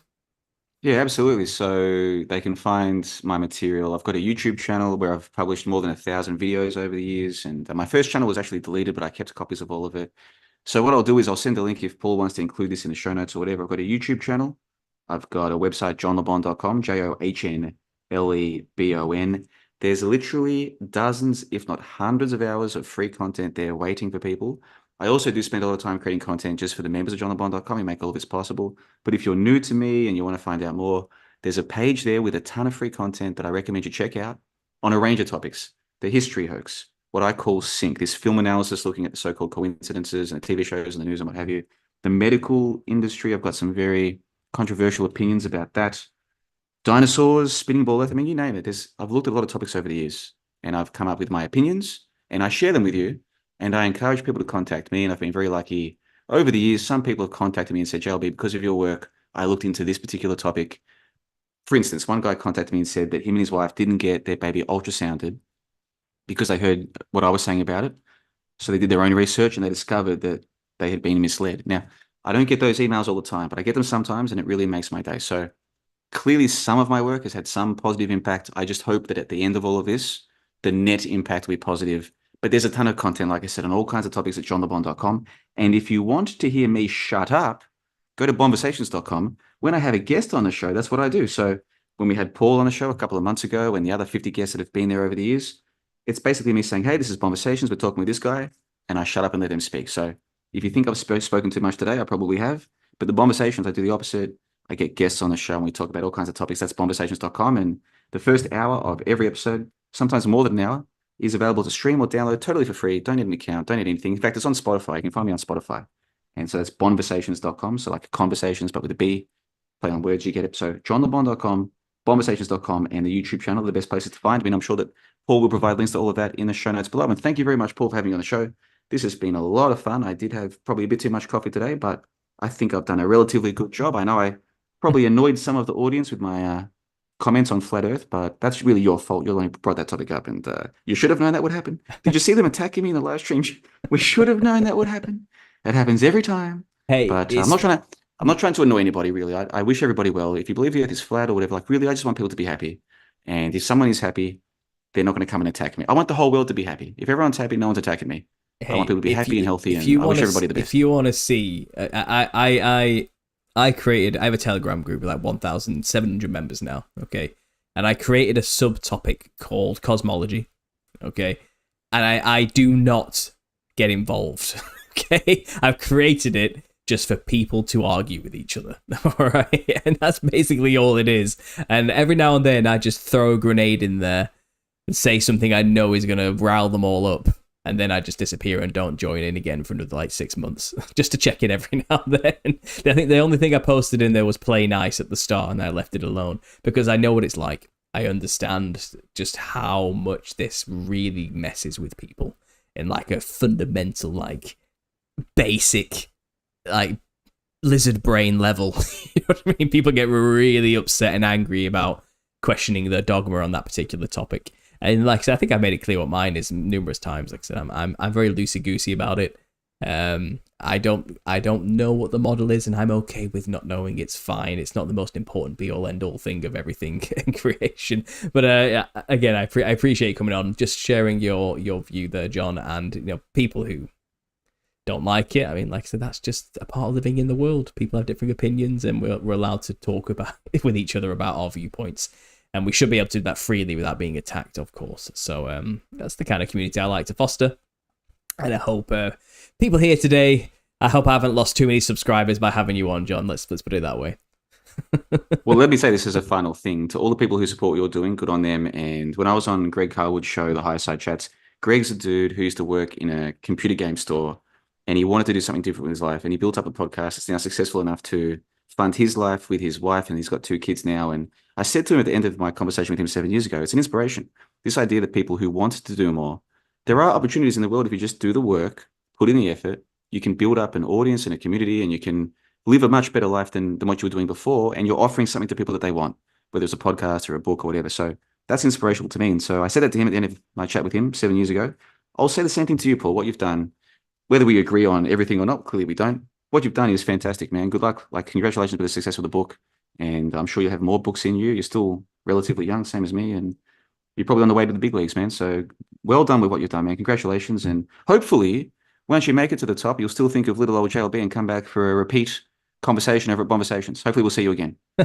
Oh, John, we'll definitely do this again. I'm already pre-planning in my head the next conversation, to be honest. But absolutely. So thanks for doing this, John. I really appreciate it. Thanks everybody in the chat for being here today and listening to this. Like I said at the start, this is now going to be available in podcast format wherever you get your podcast from. The Truth of Therapy Sessions is now an official standalone downloadable podcast everywhere. You know, we're going to talk about iTunes, Spotify, Deezer, wherever you go, that's where it's going to be. It's all connected now to an RSS feed. It's all hooked up. It's good to go. So make sure to, if you don't want to go on YouTube and listen to this Truth of Therapy session anymore, you can get it somewhere else, eh? So give it a go, guys. Go and find it. I have just set it up today. Literally, I've uploaded the last 20 episodes of the Truth of Therapy sessions on there, and I have much more of a backlog to continue to upload. This episode will also be available on there as soon as I get the audio, trim it down, and get it uploaded as soon as this show finishes. So go and check it out there if you haven't already, guys.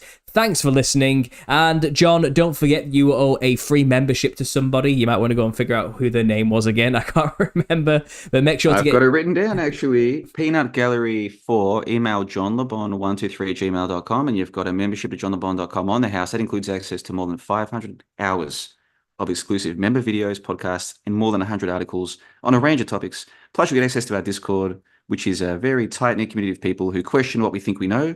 And many of us have met in real life as well. I've traveled all over Europe meeting people. They've come to see me. Some of the members of my website have stayed in my apartment here in beautiful Plovdiv, Bulgaria. So you'll get a 1-month access to that Peanut Gallery 4 for winning the trivia. Thank you very much. Thanks again, John. And for everyone listening, as always, God bless.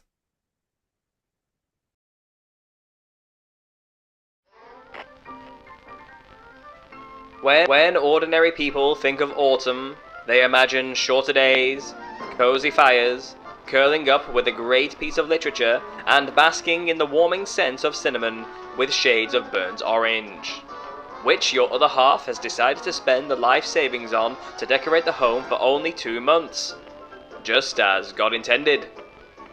Yet we must remember that this transition into the frosty abyss of winter creates the perfect conditions for the spread of the pathogen known as Halloween. This disease causes people to dress like demons and go door to door asking for free stuff. This public service announcement aims to give you the correct tool to help you deal with these contagious commie behaviors when they manifest in your local community. First, you'll want to arm yourself with multiple shots of the best-selling paperback on Amazon called The Nephilim Looked Like Clowns. With this PPE, you're fully equipped and well protected to handle what's to come next. Second, have a pumpkin spice latte and white girl autumn your time away in knitted cream shackets and pilgrim hats, because soon enough, Samhain begins.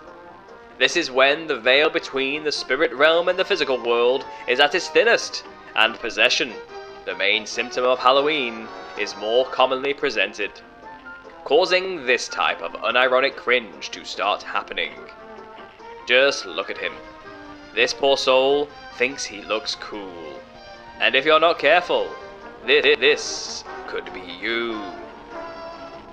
Together we can stop the spread of Halloween and flatten the curve. When you see fully grown adults playing dress-up and mirroring unspeakable horrors from beyond the void, remember your training and cure their vapid sense of self-identity by handing them one of our favorably reviewed treatments. Your country must develop herd immunity to seasonal cringe. So, spread the cure far and wide. Just like the cure, this disease does not discriminate by age. Emulating the infected, you will see children running around in bedsheets, knocking on doors, begging for sugary treats, and threatening to damage your well-earned property. Make sure to fill their novelty buckets with the one thing all children secretly want: a well-rounded and relatable education in biblical history. That'll stop the spread. The Nephilim look like clowns, and the inevitable booster volumes are currently the only known cure to thinly veiled demon channeling holidays. This is your best defense against this pandemic of spooky proportions. All you have to do is trust the science. Which you know we did, because I'm showing you people wearing lab coats and looking serious. Get your copy on Amazon today, and be prepared for tomorrow. Side effects of reading The Nephilim Look Like Clowns include, but are not limited to, a feeling of existential crisis, a well-rounded knowledge of a Christian contrarian view on human history, a foundational understanding of spiritual warfare, and a healthy aversion to clowns.